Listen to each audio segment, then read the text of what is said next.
It started with an owner who had a last name fans despised, hiring a coach that the experts thought was crazy, But I got a plan, I swear to you. who traded for a QB that was said to be washed up. They said the Detroit Lions would never amount to anything, that it would always be the same old Lions. But this team, our team, has a new identity, defined and expressed by the crazy head coach, Doesn't matter if you have one ass cheek and three toes, I will beat your ass. led by the QB that nobody thought was good. Motor City Mania is in full swing and ready to start. So join the show and be prepared for kneecap biting, because Motor City Mania starts right now.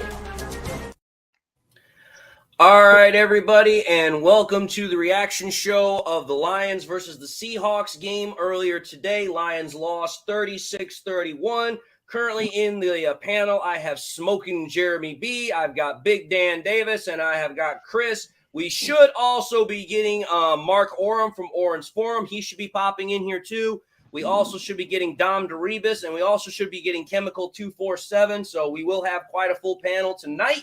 But with that having been said, just want to say welcome y'all to the channel. And I'm just going to go around the room really quickly. How are y'all feeling other than the loss, of course? I'm feeling pretty good. Hammered, bought some free drinks tonight. The loss sucks. So I'm numb.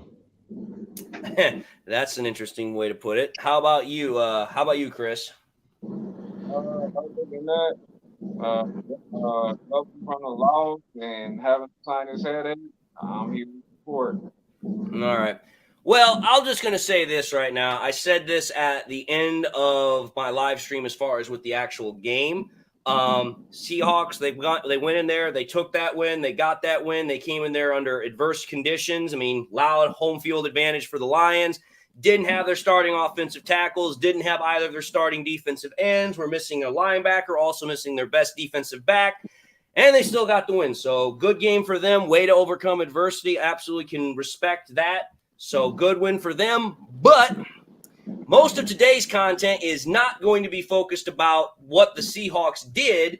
Rather, it's going to be about what the Lions didn't do. So Travis, if you want to join a show, go join a Packers show since you're a Packers fan. Anyway, with that having been stated, I am going to say this right now. I understand that there are going to be some people in here who are definitely going to want to brag. They're definitely going to want to say some stuff. And that's fine. You guys have your right to have your moment in the sun. That's fine. But all I'm going to say is this. Don't let it become a distraction for the rest of the people that are in the stream. If that's the case, I will block you, because this is not about just becoming an all-out brawl on keyboards. This is about actually having a discussion here, not trying to prove who was right, who was wrong. So with that having been stated, as always, as with the rest of the show, any part of the show will be devoted to audience questions and comments, provided, of course, you are being respectful and not trying to overtake the stream. With that having been already put out there in the open, let's get into our first topic today. So that's going to be for everyone that's in the panel. What were your biggest winners, or who were your biggest winners from this loss that the Lions had against the Seahawks? We'll start at the top with Jeremy all the way down to Chris, and then work our way back up for the next question. So, Jeremy, who are your biggest winners from today's game? Geno Smith, DK Metcalf, Kenneth Walker, and the rest of the Seattle Seahawks. Okay, how about the Lions then? I didn't have any winners. Okay, fair enough, I guess. I mean, Monty played good till he hurt his thigh. Gibbs was playing good, and then at the end hurt his ankle. What else do you want me to say? Hutch looked good when he tipped the ball to send us to overtime. Fantastic. We still lost. Hey, okay, fair enough. I mean, each to their own. That's fair. What about you, Big Dan? What do you think? main reason we lost is because the defense didn't show up or execute when they should have. I see no reason. If someone can explain it to me, please. But when your opponent is without two starting offensive tackles, how you can't get pressure or get to the quarterback, that's beyond me. I don't get it. All right, fair enough. We will talk about that later, but do you have any guys that you thought particularly played well or deserve some recognition from the Lions? I like Jeremy. I got no Lions players. Ditto what he said. So. All right, fair enough. Fair enough. Chris, what about you? Do you have any Lions players that you thought deserved some recognition or you thought played rather well?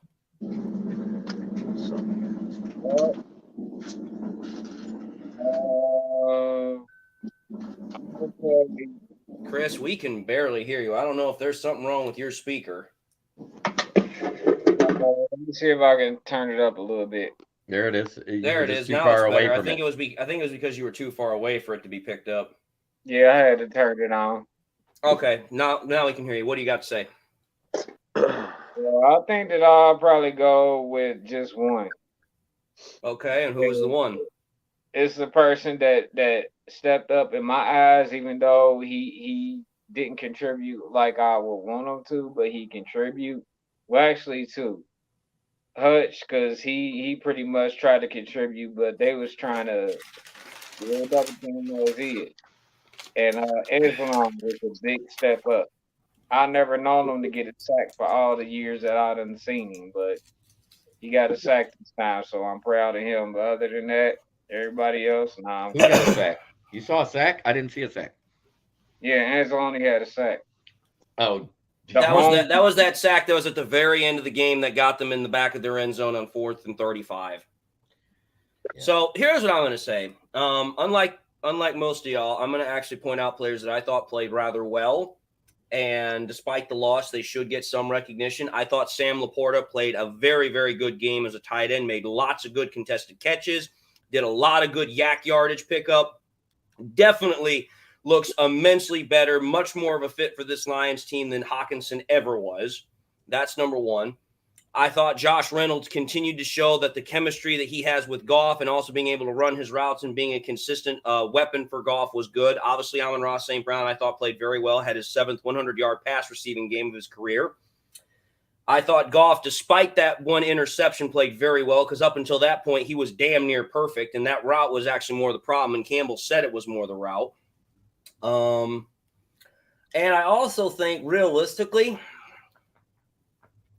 I think I'm going to also say David Montgomery played well up until that injury because he was picking up 4, 5, 6 yards almost every time we handed him the ball. Like he was just ground pounding it all the way through until that freaking thigh injury, whatever it was. I think Campbell said it looked more like a bone bruise.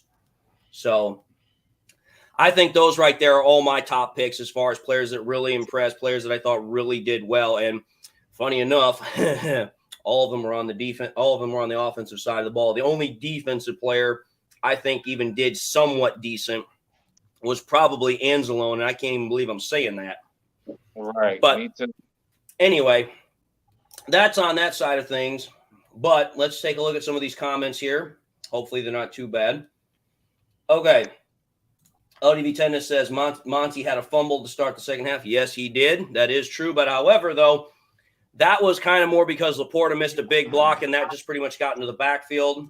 James Vincent says Laporta was a big guy in his opinion.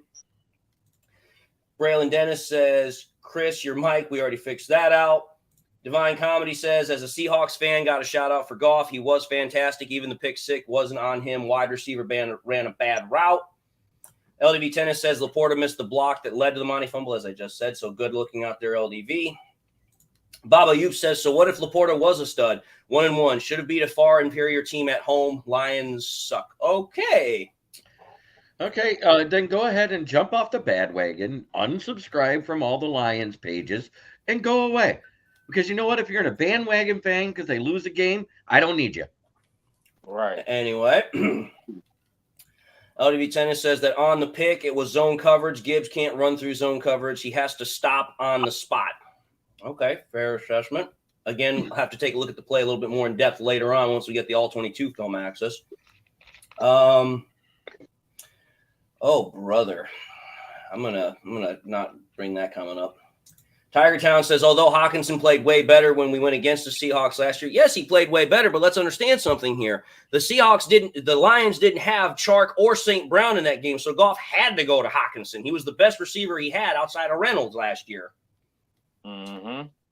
Go ahead. I was just going to say, go ahead, Jeremy. Look at after the trade, we had 3 times the amount of touchdowns put up with a bunch of nobodies than we ever had with Hawkinson in a full season. That's true. I was just gonna let you know, Chicken Nugget King's on his way in here in a minute too. So, all right, That's that's all. good. That's good. Tiger Town says Gibbs didn't look good to me. Well, let's understand something here. Gibbs didn't really get a whole lot of opportunities. That's the thing that bugs me the most about this is, and we'll talk about this later, but this will kind of like a preliminary look at this conversation topic. We drafted Gibbs with our first pick in the NFL draft last year. And so far, that kid has barely had any impact on the field. And it's like, dude, it's like, this guy is clearly an X factor. He's a playmaker. He knows how to catch the ball. He knows how to run. Why the hell are we not using him more? But we'll get to that later. when he's been on the field, I thought he's looked pretty decent. I'm just saying. So, Yeah, that is true. Let's see here. Oh, brother, Jesus Christ. All right, we're gonna move on here because a lot of other people are really dropping in some negative comments, and it's like, I get you want to be negative, but I'm not gonna put that nonsense up. Anyway, I heard enough negative shit walking out the stadium today. So yeah, exactly. I mean, I don't have a problem if people want to be negative. Again, the loss was heartbreaking, gut punching. I mean, you name it, it's what it is. But I'm not going to let this become a negative bashing show. This is not type of show. I talked to some dudes on the way out, and they were using injury excuse and blaming the refs. I'm like, look, the refs ain't the reason we lost, and if we can't use an injury excuse as to why we won last week, it's not the reason why we lost this week. Next man up. I mean, the defense played like shit. Yeah, and we'll get to that. We'll get to that in a moment here. But all right, Chris, we're going to start off with you on the other side of this little coin. Who were your biggest losers from this loss against the Seattle Seahawks today? Players only, of course. What about you? What were your biggest losers? Mostly the defense. That's it. Okay. I mean, fair enough. Just, kind of lump it all in there. Fair enough. All right, Dan, what about you? Biggest losers for you? I'm gonna roll with what Chris just said. It's the entire defense, and I'm gonna add Aaron Glenn in there because he once again he showed he's horrible at making adjustments when something ain't working. We were going to get into coaches later. This was a players only one. That's fine. I mean, he's on the right track here. So at least now that we understand that, we'll refrain from the coaches. So, Jeremy, what about you? Do you have any specific players or anything in general? Well, on a specific play, Laporta, when he missed the block that caused Monty to fumble, that's the only offensive one I can really give out there. I mean, whether it was Gibbs' fault or Goff's fault, the pick six, there's your two offensive cold spots. But Jerry Jacobs, absolute dog crap. Somewhere between dog crap and whale crap on the bottom of the ocean, he's there because he shouldn't be in man coverage. When they moved him to the other side, Lockett went off, and then Metcalf got covered by Sutton. Well, say what you want. Nobody got a catch against Sutton, and he had 3 pass breakups on 5 targets. Yep, that's true. And then you got the rest of the secondary was just there. It's like everybody was just going through the motions. The D-line was the worst. They were probably the coldest room there. All right. Fair enough. I'm going to say this as far as specific players. I thought that Jerry Jacobs, as you said, Jeremy, was absolute horse crap because it's like, listen, Jerry Jacobs had all this reputation as being a guy that was going to do well. We saw all the tweets about how after he came in and started the second half of the year, the Lions defense got immensely better. And then it's like, listen, you go out there, you're going to get your opportunity to play because Emmanuel Mosley can't play because he's still dealing with injury. This is your moment to step up and make plays. And you absolutely get owned almost as bad as freaking Jeff Okudah did last year. And it's like, dude, that's not how you're supposed to play. That's not how you earn a spot. That's not how you keep a spot on the starting roster of the defense. So Jerry Jacobs, definitely on my list there. I will say this as far as another specific player to kind of go to the offense. The only specific offensive player that I thought was really crappy was Marvin Jones because Marvin Jones didn't show up. There was no record of Marvin Jones even being in that game other than just, seeing him on the camera sometimes. He didn't have a catch. He only had 1 ball thrown his way, which that got called as a pass interference on defense. So it's like, that was another guy that I specifically did not like, because it's like, dude, we bring you in as a veteran option for the Lions receiving group, and you do nothing through 2 games. And Travis, I will not send you an invite. Just going to put that out there. Antoine Green's going to take more of Marvin Jones' snaps if he continues to not show up. So I believe you're right. If he wouldn't have got concussed when he caught the ball, he probably would have still been out there. Yeah, true. And I'm going to to me, again, I agree with the rest of you guys. Most of the defense just did not do anything. I mean, the defensive line absolutely was just not there. I mean, they did a good job shutting down the rushing lanes for the most part. They held the Seahawks to under 90 yards of rushing between both Kenneth Walker and Geno Smith. So they did a good job there. But otherwise, they didn't do anything. So for me, it's just like, can't really say much. In the fridge. So those are my allusions as far as specific. But it is what it is. In a minute. Okay. Let's move on to something else here. So this is more along the lines where I was talking about and what Jeremy and Dan were talking about. So we're going to kind of get into this here. So next topic. Expectation was that the Lions would get after Geno Smith due to the Seahawks starting offensive tackles both being out with injuries. But the Lions only got 1 sack, and that was on freaking Alex Anzalone, not on any of the defensive linemen. So what the hell went wrong? Jeremy, you're up first. I think it starts with who. God, that hurt my ears. I think it starts with who we got rid of this offseason as the D-line coach, Todd Wash. I don't know what the guy's name is that we have there now. I don't know what he's doing, but he does not run defensive stunts with clog up blockers that freeze up your DN so they can get pressure and your linebackers. And we should be getting better pressures than this. Last year, this roster with less on it was the #1 pressure team in the NFL. Not sacks. Don't take it out of context, people. We led the league in quarterback pressures. We're not getting crap. I see less people in the backfield at a concert.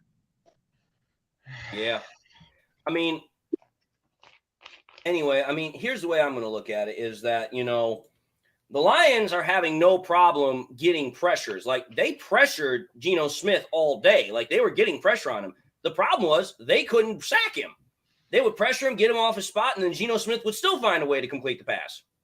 And coming to the stage, we now have Chicken Nugget King. How's it going, Chicken Nugget? I know you're not feeling too particularly well.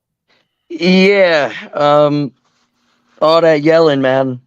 I'm sure. So since you just got in, I'm going to kind of step back a moment here. And if anybody else does within the next couple of minutes, I'll step back a little bit. So I'm going to ask you the last 2 questions in conjunction here. Who are your biggest winners? Who are your biggest losers from the Lions game that you would just saw? Who are your biggest winners and losers? Oh, I would start with losers. Obviously, the losers was the refs making bad calls. Absolutely. Losers would be that and AG. AG's play calling at defense was really stall. If you understand what I'm saying. I do, but I'm going to stop you there for a moment. Chicken Nugget King, we're going to save that for a later thing. I'm just wanting to focus on players right now. Oh, players? Okay. Yeah, we're talking about the refs, and we'll talk about the coaches later. Right now, it's just players. Man, dude, it's if anything, if there's players that are losers on this team right now that didn't even step up when we needed them to, I'm going to call out and say Ali McNeil. Okay. He should have played a lot better today. Hutchinson should have got some sacks, but I'll say Hutchinson for now. Ali McNeil. Who else didn't step up when we needed him to? I know it's Kirby Joseph too. Kirby. There was times where Kirby left some guys open. Jerry Jacobs, 9 times out of 10, Jerry Jacobs. I don't want to leave out no names, but yeah. Well, if you want to just include the entire defense, most of us kind of did to kind of just do as a blanket coverage statement. Oh, absolutely. So Jerry Jacobs is my last guy I want to point out as a loser in this in his player route at this point. Okay. Do you have any winners, or are you just going to kind of just leave it as is? I mean, it's up to you if you want to or not. It doesn't matter. It's hard to even tell, because most of the time we had a pickoff. We had a pickoff and a fumble this game, and that was on us. All right. Fair enough. All right. Getting back to where we were. Next person in the queue would have been Dan. So, Dan, what about you? What do you think is going on with the fact that the Lions' defensive line, even though they didn't have to go up against the Seattle Seahawks starting 2 offensive tackles, why could they not get any sacks on Geno Smith? They just didn't show up. I mean, I don't know, like they got beat out by the backup O-line. They didn't play hard enough. An effort thing to me. Okay, that's what it was. Effort to you. That's fair enough. Fair enough. What about you, Chris? What do you think's going on? What do you think is the reason why the Lions couldn't get any sacks? Poor garbage ass defensive coordination. No names. All right. I see where this is going. I'm just going to say this right now. I think more than anything, I think part of it is because of the fact that we didn't do anything to scheme anybody to actually get into it. We weren't doing any stunts. We weren't doing anything to try and help the Lions defensive line make good moves.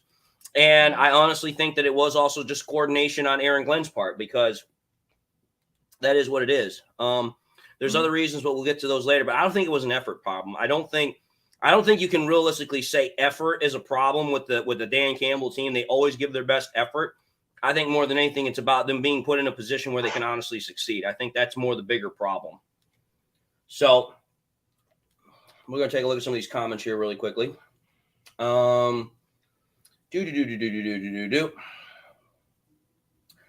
Patty Grimes says, "What's up, guys? Just trying to get over this loss, move on to things, and just do what we need to do here." Yeah. We have James Vincent, known as Jay Joker, coming in. How's it going, Jay? Doing all right. So I allowed Chicken Nugget King to answer this question, so I'll ask it to you really quickly here. Who are your biggest winners and losers from this game really quickly? You kind of read them in the comments, but I thought Laporta did really well, even though he made a few mistakes. And losers for players had to be Jerry Jacobs. He didn't play too well on that defense. And then, right. Like the rest of the defensive line didn't really show up. They weren't helping out Hutch. All right, fair enough. Dan came back. I think he had something going on with his phone or whatever. Anyway, getting back to this. LDB Tennis asks, how many sacks through the first 2 games? 1 sack. That's all the Lions have. And it's not even been from a defensive lineman. It's been through a linebacker. It was Annalise. Yep. Annalise has got the only sack. And yes, I will continue to call him Annalise. I saw it through the first half when he kept diving at K9's feet and somebody else had to clean up his miss. Leave. Melinda says it's disappointing, but they'll bounce back next week. That is the hope. LDV Tennis says, Brightside played like crap, came back from a 10-point deficit in the fourth quarter and forced the game to overtime. That's one way to look at it, but let's think about it this way.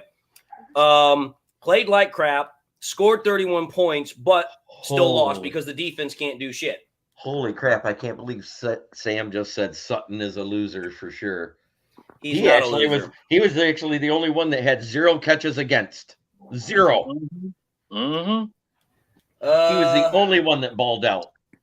Hey, Laporta did bring it, man. No, I'm talking about on defense. He's talking about Cameron Sutton, the cornerback that we signed from the Steelers. J.I. says, why was Bugs not playing again? Probably the same reason he didn't play last week. They don't like him. That's it. I've come to the conclusion. Pascal, who can play inside and out and be a run stuffer, doesn't play, and they don't bring up and let either Bugs or Martin play. It makes about as much sense as wiping your butt than taking the crap. Yep. Okay, let's see here. Lone Wolf says apparently they wanted to contain Smith and not let him run all over. Okay, that's fine. But here's the thing. Smith does more damage throwing the ball than he does running it. Yes, he can run. He does have mobility. He does have the ability to move. But Smith has always done more of his damage passing the ball than running the ball. Just saying it. LDV Tennis says refs were incompetent. The first PI call was bad. We will get to that later, but that is true. Chuck Osborne says the only good thing I can see out of today is that Green Bay lost too. That is true. However, though, who did they lose to? They lost to the Atlanta Falcons. So it's good, but is it really all that good? Oh, it's fantastic when you hear what I got to say in a little bit. Well, unfortunately, even though they lost, we're still second in the division right now. And the only reason for that is because technically the Green Bay Packers have a better conference record and a better division record. Still better than many in Chicago, though. So that's true. Many in Chicago have gotten their asses handed to them the last 2 straight weeks, but that is what it is. Anyway, moving on to the next topic here. So, Chicken Nugget King, you'll be up first. Okay. All right, here we go. Dan Campbell is the most aggressive coach in the NFL, but yet at the end of each half, with about 1 minute and 44 seconds to play and having 3 timeouts both times, he became conservative. Is there a problem with his time management, or is his time management still problematic in your opinion? What do you got? I think there's a problem with that. I think it's a problem. I mean, you can't just be conservative at certain times when you need to be aggressive. And in this game, he should have been aggressive rather more than conservative.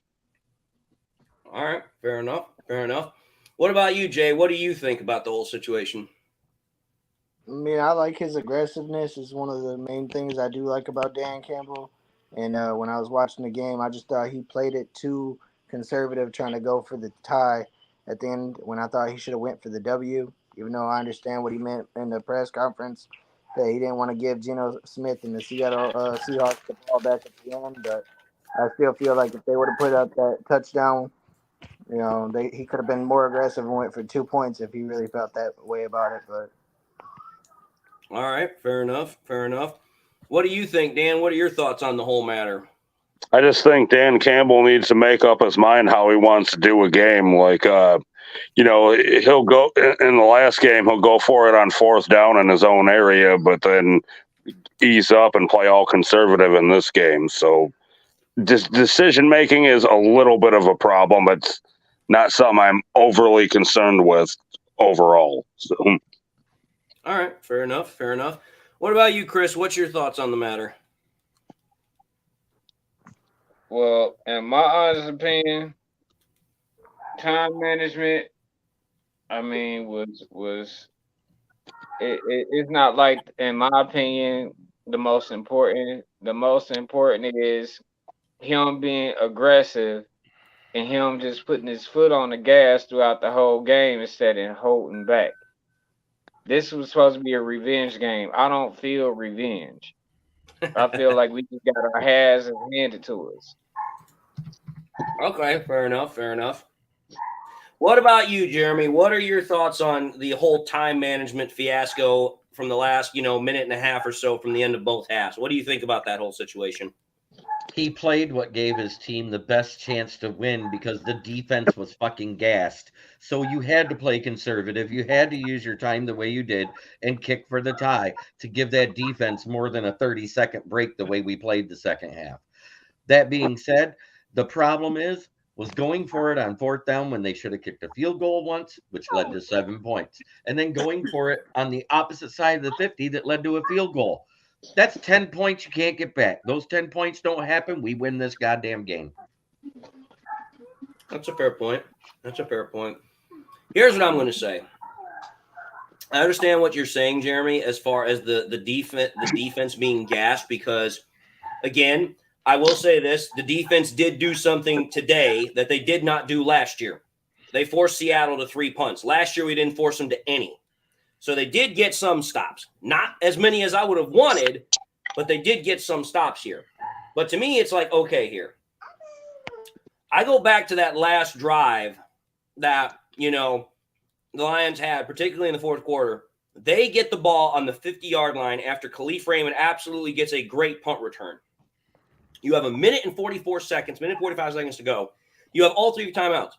And yet, what's the very first damn play that they call? They call a motherfucking run play.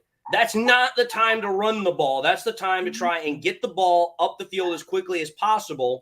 And if you want to conserve time to give the defense a chance to rest, call mother flipping timeouts. You have 3 of them. Use them. But instead, we run the ball and we are lethargically letting the clock run down and giving us less opportunities to win the mother flipping game. It's like, that's 101 football there. Hell, in Madden, I know that if you are running out of time, you call a fucking timeout. You don't just freaking let the clock run down when you're when you're tied or you're trying to win. That just makes no sense to me. So to me, it's like, listen, I understand what Dan was trying to do, but his execution for it was not as good or as on point as it should have been. Stop, So, you lock up your mama computer. That's what I got to say on that matter. As far as the end of the first half, that to me was just stupid because it's like, Goff and the offense at that point had been just dicing up the freaking Seahawks defense, and they just didn't do anything. Again, very conservative, weren't trying to push the ball down the field, just absolutely just did nothing about it. LDV Tennis, we don't have any injury updates as of yet, but from what Dan Campbell said in the presser, he expects that Houston's going to be down for a few weeks. That looks like it's going to be a bone bruise for Montgomery. And So as far as everybody probably else, it looks like it's probably just going to be dings and bruises, except maybe for Big V. We don't know how serious that injury is yet. So some guys are probably going to be down for a couple of weeks. Montgomery, Houston. Big V could be down longer. The rest of them should be just little nicks and bruises. So we may 0-16. Go ahead. Go ahead, Jeremy. So we may be going to I have 3 guys going to the 4-week IR. Possible. But 0-16 says, calm down, Lions fans. They just gave us a slice of humble pie. I agree they gave us our humble pie. But at the same time, I'm going to call an ass mistake an ass mistake. I'm going to call people when they screw up out. So for me, it's like, hey, you know what? The Lions, if they had just done a better job coaching, they would have won that game. Again, somebody put it out there in the comments. We played like ass, and we only lost because of 6 points in the overtime period. We should be 2-0 despite our mistakes. So I get what you're saying, 0-16. I really do. And again, But- going for it, the 2 of the 3 first downs led to 10 of the points against us. Yep. But I get 0-16 what you're saying as far as the Bengals being 0-2. But here's the thing. I don't give a flip about the Bengals. The Bengals are in the AFC. They're not my concern. We don't play them this year. But anyway, let's move on to the next topic here, which is this one. And we already just kind of talked about this as far as injuries are concerned. So Lions got extremely banged up in this game with several injuries to players that are critical to the team and their ability to win. Which one is the one that you are most worried about? Chris, Chicken Nugget started the last one, so Jeremy, you're up first. Which injury are you which one are you most worried about? Well, the O-line still did good despite missing Vaitai, so I'm going to say it's going to be David Montgomery. If he has to miss more than a week, we're screwed. That's probably right. That's probably true. What about you, Chris? What injury are you most concerned with? JB hit it right on the head, so I'm gonna go with JB. Without Demo, we ain't got that bruiser that we need, so that's gonna hurt us. Fair enough. What do you think, Jay? What are your thoughts? What injury is the most concerning to you? I'd have to agree with Jeremy. I think David Montgomery is probably the biggest injury because, like you said, he was getting 3-4 yards a carry. He was able to set up our play action. As you said in previous episodes, Jared Goff is the play action king, and that really set up that flea flicker. I honestly think if Montgomery was still in the game, we probably would have won that game. Not to take anything away from Jahmyr Gibbs, he's just not a power back. He's more of that cut, elusive weapon that Swift was. All right, fair enough. What about you, Chicken Nugget? We'll wait and see when Dan pops back in, if he does back in. But what do you think? What injury is the most concerning to you? Vaitai was a low blow. Okay. Because it made no difference. The sacks came from Nelson or when Reynolds was blocking in the backfield. The sacks didn't come from the rest of the O-line. It didn't come from the guard. And I knew that they were going to start Nelson. I was like, they're either going to start Nelson or they're going to move Vaitai to right tackle. And they went with Nelson. And it's like, Did I not call it? That would be problematic. I knew it was going to be a problem because Nelson can't block worth shit. Neither could Vaitai at right tackle. That's the problem I got. We've seen Vaitai at right tackle. He is absolute dog crap. But Houston should come back soon. I know he's going to be out for a couple weeks. Well, we'll see what happens on that front. But here's what I got to St. Brown isn't serious. He had muscle cramps, and he came back to the game and played after he had the cramps worked out. So he was already back in the game and was a key contributor like 2 plays later on that 4th down conversion. Yeah, I mean, I'm not worried about St. Brown. I mean, obviously there were other guys that got injured. I mean, St. Brown got hurt. He had a toe injury and then was cramping later, but he finished the game, so he should be fine. Kirby Joseph had a hip injury. He came back. He played fine. CJ Gardner-Johnson, he got injured with an arm or chest injury. He came back, was fine. I mean, it is what it is, but if I had to say what injury really is kind of like, the most problematic, the most concerning to me, it does have to be freaking David Montgomery because, again, Montgomery is the ability to kind of combine the best of both worlds because he has the ability to catch because we did see him catch a pass today, and he actually did a pretty good job. That was ultimately the play that got him injured. But the thing of the matter is that Montgomery absolutely has the ability to truck and power through piles and pick up yards because all throughout the game before he got injured, he was picking up freaking 2 or 3 extra yards after having incidental contact to push the pile and pick up more yardage. Like we would be down to like 2nd and 7 or 2nd and 8, but he would pick up 2 or 3 more yards to make it more like 2nd and 6 or 2nd and 5. So for me, it's like the ability to have him is a very important component. Now, I will say this. There is one potential upside to this whole thing as far as Montgomery being injured. And I'm not saying that I like the fact that he's injured. I'm just simply saying what this does do is it provides opportunity to see fully what we can get out of Gibbs. Because it's like, listen, you cannot have Montgomery being out and not let Gibbs play. You have to let that kid actually play at this time. Because it's like, listen, Gibbs was supposed to be the other complementary back to Montgomery this year.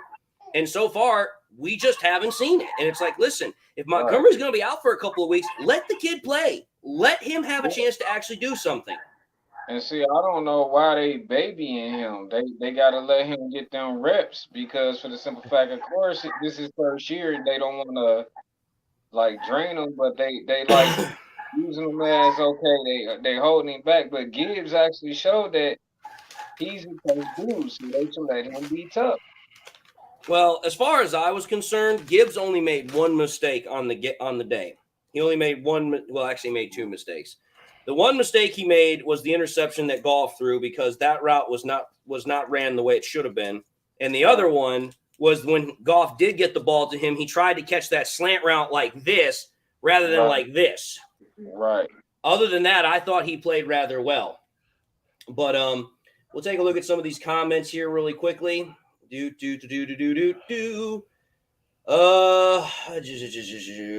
Teamwork Entertainment says point blank the defense lost this game. They let Geno and Seattle walk in the zone point blank, and that's coming from one of the best Lions fans. Love CJ, but we don't need no mask in the D. Roar. I mean, interesting comment. I'll take it with what it is. Nick Dar says, I'm really looking at passing on the 48-yarder and going on our 45 with 4th and 4. I want to find out Patterson's ability sooner rather than later. Unfortunately, I can already tell you this. Patterson cannot kick from like the 40-yard line or further out. That's like the 40-yard line is the extent of his range. If you push any further than that, you're not going to get anything with him. His range is like at the very low 50 range. Like that's it. LDV Tennis says, damn, we should have won that game. Absolutely. King SJ says, hey, guys, tough loss today. I agree. Understatement of the year. Exactly. Dale says, our dang defense couldn't stop a wet fart when needed. Big Dan explains to us that his sister showed up unexpectedly and started screaming and Dan started screaming because his aunt was there, so he'll support from the comments. Understood, Big Dan, no problem. Let's see here. Dale says, I mean, we spent a lot of money on the secondary. We definitely did. Lone Wolf 10 says, I'm really liking Sam Laporta. I agree. All right. Sounds good. Sounds good. Let's move into the next conversation point here. So this is the one where I know a lot of people have been kind of hinting around it all through the show, and I know everyone's wanting to talk about it, so we'll talk about it right now. So the Lions heavily invested in the defense with major free agent additions such as C.J. Gardner-Johnson, Emmanuel Mosley, Cam Sutton, and they also drafted key players such as, Jack Campbell and Brian Branch. But yet again, Aaron Glenn failed to stop a weakened Seahawks offense. Big question. Does he deserve to be fired? What do you got, Chicken Nugget? Yeah, when you do that, you definitely deserve to get your head called for. Honestly, bad. All right, fair enough. I mean, short, simple, to the point. I like it. Jay, what do you think? Hell yes. I was never going to cry when he was getting head coaching offers because I've been thinking that AG was not the right defensive coordinator for Detroit because he's from last season to this season, and I just don't see no type of changes. So I think he needs to go. Fair enough. Fair enough. Chris, what do you think? What are your thoughts on this? Man, I was calling for his head last year. Like, you heard me on your show last year, Dave. Like, I was calling for his head. So I gave him a chance last year because he woke up. But this game, he deserves the type of axe. I'm not taking it back. I don't care how good he gets. He needs the axe. All right, fair enough. Jeremy, I know you got something to say about this. What are your thoughts? 2 years in a row, we've been a bottom 5 defense. Do I need to say any more? Nope. Do I need to say any fucking more? Because this is ridiculous. All right, fair enough. Fair enough. Here's what I'm going to say to add all to this. Last year, I wanted Aaron Glenn fired, and you guys remember the episode. I still remember the episode where everybody was calling for Aaron Glenn to do something different during the game, and he didn't do anything different. And then I'm telling you this, I still remember it vivid as day. The reporters asked him if he had any regrets about how he called the game, if he had any regrets about why he didn't change anything. And he said, I have no regrets. And it's like, okay. The Panthers game last year. Yep. And I was like, okay, that right there was strike however many at that point. It's like, okay, you're not going to admit when you're wrong and you should have changed the game plan. That right there instantly lost all credibility in my book. But here's the thing. Up until that point, you could have potentially made an argument that maybe Aaron Glenn didn't have all the pieces that he needed to make the defense successful. Right. Because very first year, the defense was ass. Like, they didn't have anything. There was a reason why the defense sucked. Okay, fine. I can live with that. Second year, you spend a lot of draft capital on improving the defense, but the defense still is not exactly where a lot of people would like it to be, but it is better. Okay, fine. I can give one more pass on that. But it's like, dude, you go out and you draft the best linebacker in the draft in Jack Campbell. You get the best safety in the draft in Brian Branch. You sign Cameron Sutton. You sign Emmanuel Mosley. You sign freaking all these other talented players to your defense. You get players back from injury that you didn't have last year in Levi Onwuzurike, in Romeo Okwara. You have all this defensive talent now, and you still can't make it work. Because think about this one. Think about it. This is the one that's really going to blow your minds. Over the last 3 years, you want to know how many points the Seahawks have scored against the Lions? 120, 42, 123, something like that. 135. Yeah.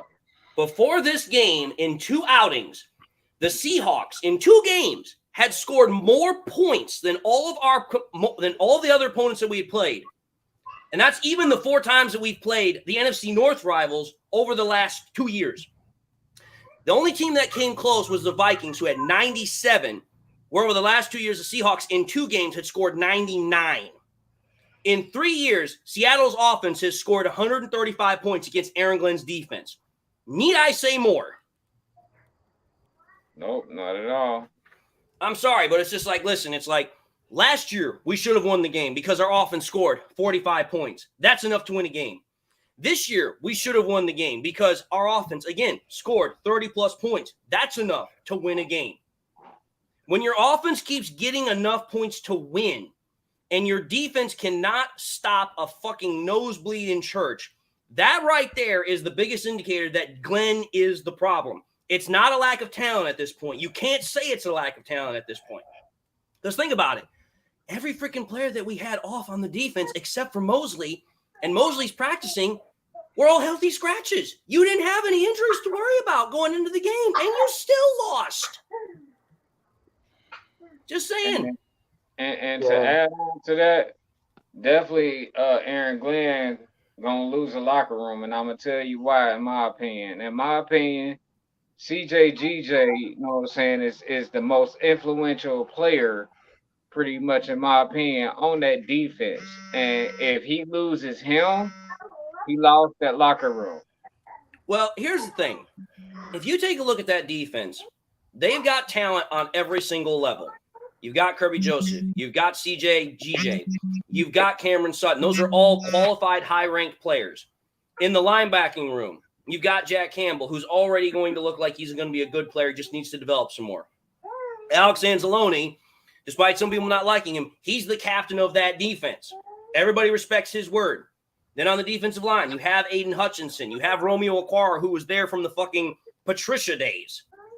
If he loses those core components of the defense, he's not only in trouble, it's like he's not going to recover from that. And I'm sorry, It's like, again, the proof is in the pudding. The stats are on the sheet. The record is out there. You're 0-3 against Seattle the last 3 times we played.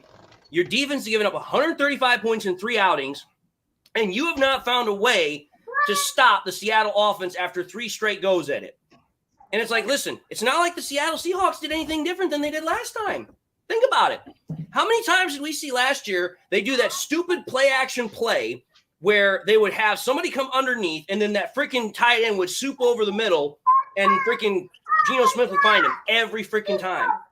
The wide receivers weren't what was beating us primarily in this game. It was the freaking tight ends of the Seahawks. And it's like the Seahawks don't have any really main tight ends. Their best one, Noah Fant, wasn't even the guy that got the majority of the targets. It was Disley and that other dude. So we got beat by some backup tight ends because Aaron Glenn's defense cannot figure out how to stop Pete Carroll's offense. And Pete Carroll is not a master offensive genius by any stretch of the imagination. Right. I don't know if we held the running game in check today. So the only thing that beat us was the passing game, unlike the past years with the Seattle offense, because it was Rashad Penny the last 2 years going off and looking like the next coming of Marshawn Lynch. Right. Here's the thing, folks. If you take a look at the difference between this year and last year, the Seattle Seahawks on offense put up 555 total yards. 325 came from the freaking passing game. Another 235 came from the ground. This game, only 82 rushing yards. That was it. That is a significant improvement. But I'm sorry. When you're letting Geno Smith, a journeyman quarterback for the majority of his career, dice you up for 2 straight outings, that's a problem. Just going to say it for what it is. Let's see what we got here as far as comments. LDV Tennis says, what talent does the defense not have? Exactly. It has all the talent it needs. It has all the talent it needs. Right. Silence says, I just can't with Aaron Glenn anymore. Dude is holding us back. Yes. Steve O asks, what was James Houston doing in man coverage against a tight end? Why wasn't he out there rushing the QB, taking advantage of backup tackles? I didn't understand that one either. I'm going to say this right now. I don't understand it either, but what they're trying to do is they're trying to get James Houston more than just a pass rush specialist. They want him to expand his role in the defense. That's why they're doing that. But as I've always said, if it ain't broke, don't fucking fix it. He's a pass rush specialist. Let him do what he does best. All right. Maddox6X says we wasted too much draft capital for a guy we barely use. We traded back to get Gibbs. We didn't trade up. So that comment doesn't make any sense. We got draft capital to get him. Exactly.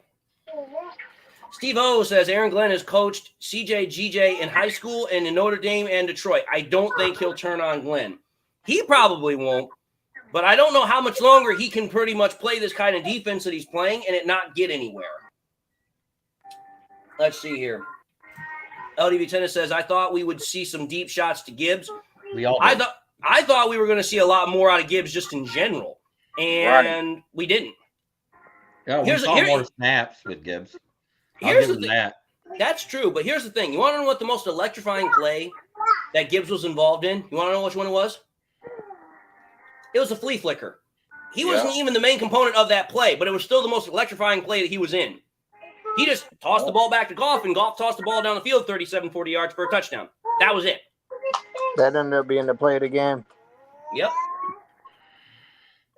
Oh God. I already know. Jeremy ain't gonna like this comment.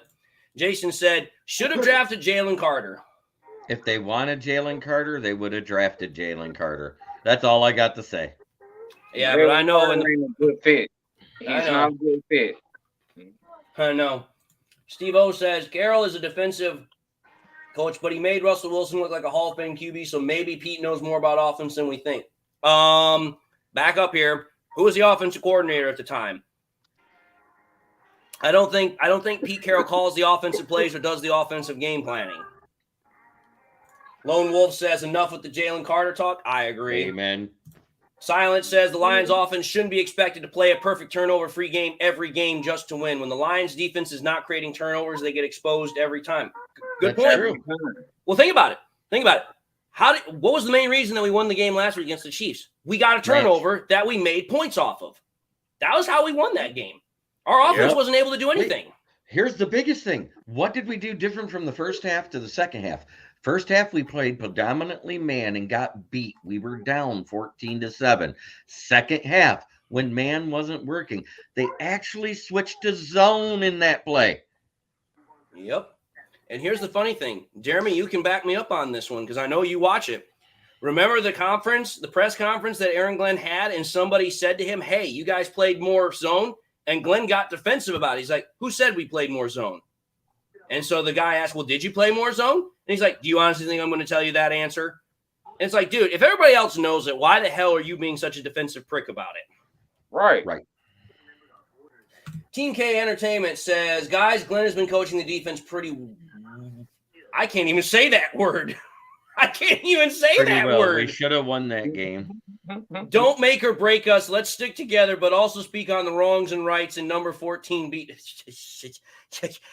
Aaron Glenn did not coach well at all today. Fuck that. How did Metcalf beat us? Let's back this up. Where did Geno Smith's 2 touchdowns come from? His 2 passing touchdowns? That was Tyler Lockett. Both of them were. And who did he beat in both times? Jerry Jacobs. Both times, Jerry Jacobs got beat in coverage for Tyler Lockett to make it to the end zone. Now, so the second catch in the end zone, Jerry Jacobs was in the right position. It was one hell of a throw to get it to him because it was an over-the-shoulder spot where only he could get it. So that you have to give to Geno Smith. That was less on Jacobs' coverage. That was the only play he played good on Lockett. That's true. Was the one in the back of the end zone. Because I was like, wow, look at that pass. Geno looks like frickin' Joe Montana. That was a good throw. I will give Geno that. Steve O says Laporta is going to be a stud, top 5 tight end by the end of the season. I don't know about top 5, but he might be top 10. Brian Kostowski says, do you think our season is screwed? No, I don't think it's screwed. It's only, dude, let's back this up because here, I know a lot of people are getting on the negative side of things. It's not a sprint. It's a marathon. We still have 15 mother flipping games left, and we're second in the division. There's no reason to panic at this point. Andrew Merklinger says, in my opinion, we still need a D tackle. Andrew, we still have Broderick Martin, who's been a healthy scratch for the last 2 weeks. We have a D tackle. Oh, God, Andrew. We just haven't seen him play yet. Right. Patty Grimes says, I thought people thought Aaron Glenn was a great defensive coordinator. Nobody fucking thought that. Nobody fucking thought that. Aaron Glenn has been at best, at any point in his last 3 years as the defensive coordinator, average at best. But most of the time, he's been mediocre to absolute shit.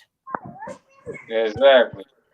Eric Perry says, we can tell after today we need another deep threat and say we still need that Chris Jones type of D-line. Okay, I'm going to say this right now. We have not seen Broderick Martin play. You cannot see we need something until we've seen it actually be used with what we already have. So knock off the Chris Jones crap. Now, as far as a deep threat, did you all not see the flea flicker play where freaking Khalif Raymond ran down the field for 40 flipping yards? Did you not all see the throw at the end of the first half that Goff got to freaking St. Brown? We have deep threat options. I agree with one commenter here. Where is all the background noise coming from? I think that's coming from Jay, unfortunately. And it is. He just muted himself. So I do apologize for that. Eric Perry asked a question. He says, just joined. Answer, why the safeties play so far away from their assignments? They're in too deep zone. But at the same time, there was a couple of plays where you saw them go one way and the play went another. And that's just a bad decision making on their part. Yep. Because I remember, what was it? There was a play where there was Lockett. He was wide ass open, and Kirby Joseph unfortunately went inside when Lockett went outside, and Jerry Jacobs thought that Kirby Joseph was going to help him, and Tyler Lockett was open like for 10 yards. Like there was no one around him. So Kyle Parker's exactly right. Josh Reynolds has been great the past 2 games. Now at the beginning of the Kansas City game, he wasn't that great, but he cleaned it up and looked good in the second half. And this game, he was good the whole game. Yeah, in fact, I'm gonna pull this out here because someone also said this from Peter Jabatak. He said, Goff looked great today regardless of pick 6. This is Goff we're seeing right now as a prototype version of himself. He's going to get better. Well, let me put this out here for you all because I looked at ESPN because they already put out their stats here. Through 2 games, Goff has completed 80% of his passes. He's 50 for 70. He's almost got 600 yards throwing, 4 touchdowns to 1 interception, has a 108.9 passer rating, and a 75.3 QBR. To put that in perspective, last year Goff's passer rating was a 99.3, and his QBR ranking was a 63.3. So he's playing lights out comparison to last year. Now, to your point, Jeremy, in 2 games, Josh Reynolds has 9 catches for 146 yards, 2 touchdowns, and is averaging 16 yards a catch. That's impressive. Yeah, and if Green didn't get the concussion, who knows what he'd have had, but he got the concussion on his only target and his only catch. Yep. I think you're joking, Kyle, because Craig Reynolds hasn't done really anything in the last games. Right. Like, he's done nothing, so I think that's a sarcastic comment. Elizabeth Oberlin says, and now Houston is out a bit with an injury. According to Dan Campbell, he is. We don't know. I think they said his injury was due to, I think it was an ankle. I think was what they said his injury was. I'm just going to say I don't know how to pronounce your name, but I'm going to read your comment anyway. Aaron Glenn might think eliminating running game is enough. He's wrong. We let Geno stay there forever. He picked us apart. You're exactly right. They played conservative defense because they wanted to stop the run and they wanted to contain Geno Smith. Okay, you did that. But what you didn't do was stop Geno Smith from being a surgical tactician and tearing us apart in the defensive secondary. A defensive secondary that you signed 3 free agents to and drafted a safety into. So you completely revamped that secondary to stop this very thing, and you still couldn't do it. And Kyler Parker corrects himself. He meant Josh Reynolds. Eric Perry says, man, I'll suit up and play the D-line. Well, if your profile picture is any indication, I might want to give you a shot. Marcus says that MSU has a better secondary. Oh, wow. I wouldn't go that far. I wouldn't go that far. Even the best college team is not better than the worst NFL team. I'm sorry. I'm not going to go that far. And we're not even the worst NFL team. That's somewhere between the Giants, Cardinals, and the Bears. Yep. LDV Tennis says that tight window throw to Saint was a great throw and catch. If we kicked that field goal, we would be talking about that now. Exactly. Again, I'm going to keep saying this. This is part of the problem that we have as far as an offense is concerned. This is the only limitation we have on offense. We don't have a kicker that can kick that far. Riley Patterson is good from 50 yards on in. 50 yards on out, he's not good. When we were at that spot where we could have kicked a field goal rather than going for it on 4th down, we were just outside of his range. That's why we went for it. And that's why we ultimately lost it, because it was a 4th and 3, a 4th and 4. We should have kicked the field goal there because the down and distance wasn't good. But we had to go for it. Otherwise, we were punting on a short field. That's why we went for it. But if we freaking had somebody that could kick a little bit farther, I guarantee you Dan Campbell would have sent out the guy to kick it. But Riley Patterson doesn't have that leg strength. Dom the Bandit says, why aren't we passing the ball to Jones? 4 drop passes week 1. Dare I say more? Dale says, Geno is now 29 of 34 win-loss career that started in 2013.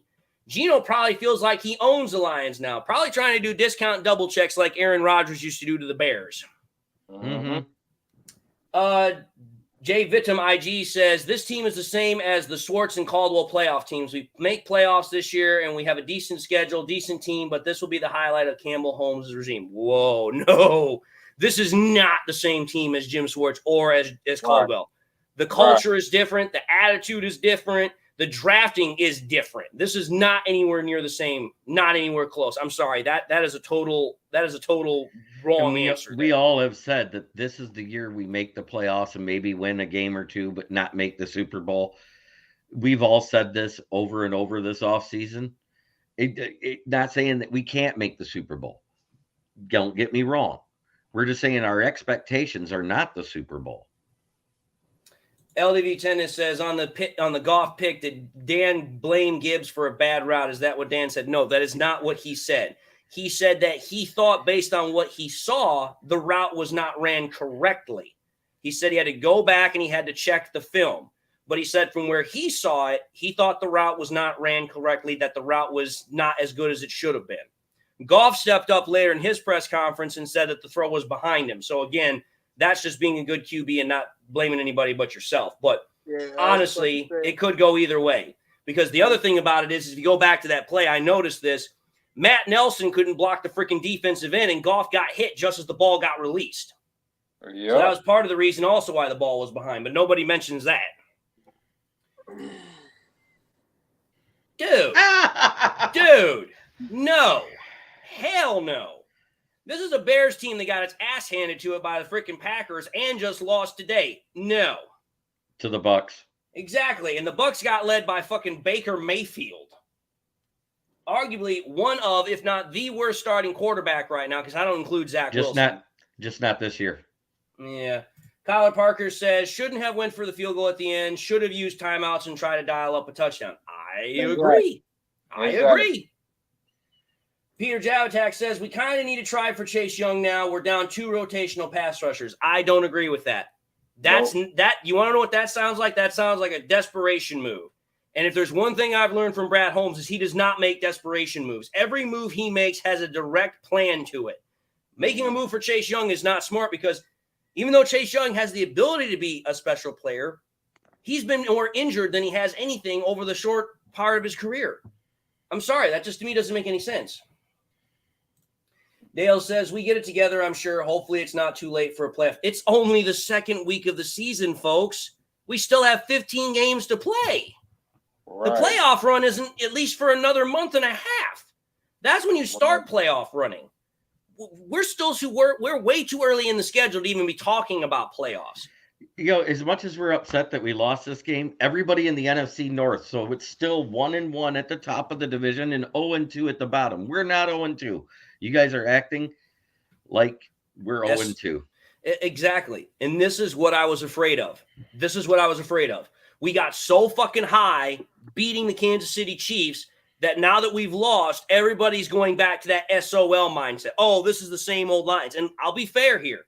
At least in one aspect it is, because this is a game that the Lions should have won dead to rights, and they lost it.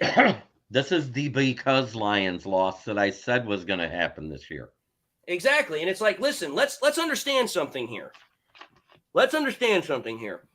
The ideology, the thought process that some Lions fans have that we were just going to go and we were just going to be a dominant team the whole year and act like, we were never going to lose a game is ludicrous. We were going to lose games. And here's the thing. Everybody thought we were going to lose against the Kansas City Chiefs. Some people thought we were going to lose both games against the Chiefs and the Seahawks. But we're 1-1, folks. We are tied for first in the division with the Packers, even though the Packers are technically number one in the division because they have a better conference and division record. But we're still tied 1-1 with the Packers. This season is far from over, and the season is still very much in the Lions' corner to be able to make something out of it. We've got a manageable game at home against the Falcons next week. We should be fine. If we win next week against the Falcons, we're 2-1, and everybody forgets about this nonsense. Going back to that Chiefs game, I didn't mean to interrupt you, David. I was done anyway. Oh yeah. Before I heard Kelsey and Jones wasn't going to play, I honestly, being a Lions fan, I thought they were going to lose to the Chiefs because the Chiefs were more high powered, and you can't count Patrick Mahomes out. But I didn't think it was going to be no blowout loss. I thought it was going to be more of like a 3-point loss. Chemical. Hey, what's going on, fellas? How's it going, Chemical? I sure was going to win the home opener against Seattle because I thought Aaron Glenn was going to bring out his defense, and he just. I didn't understand today's defense.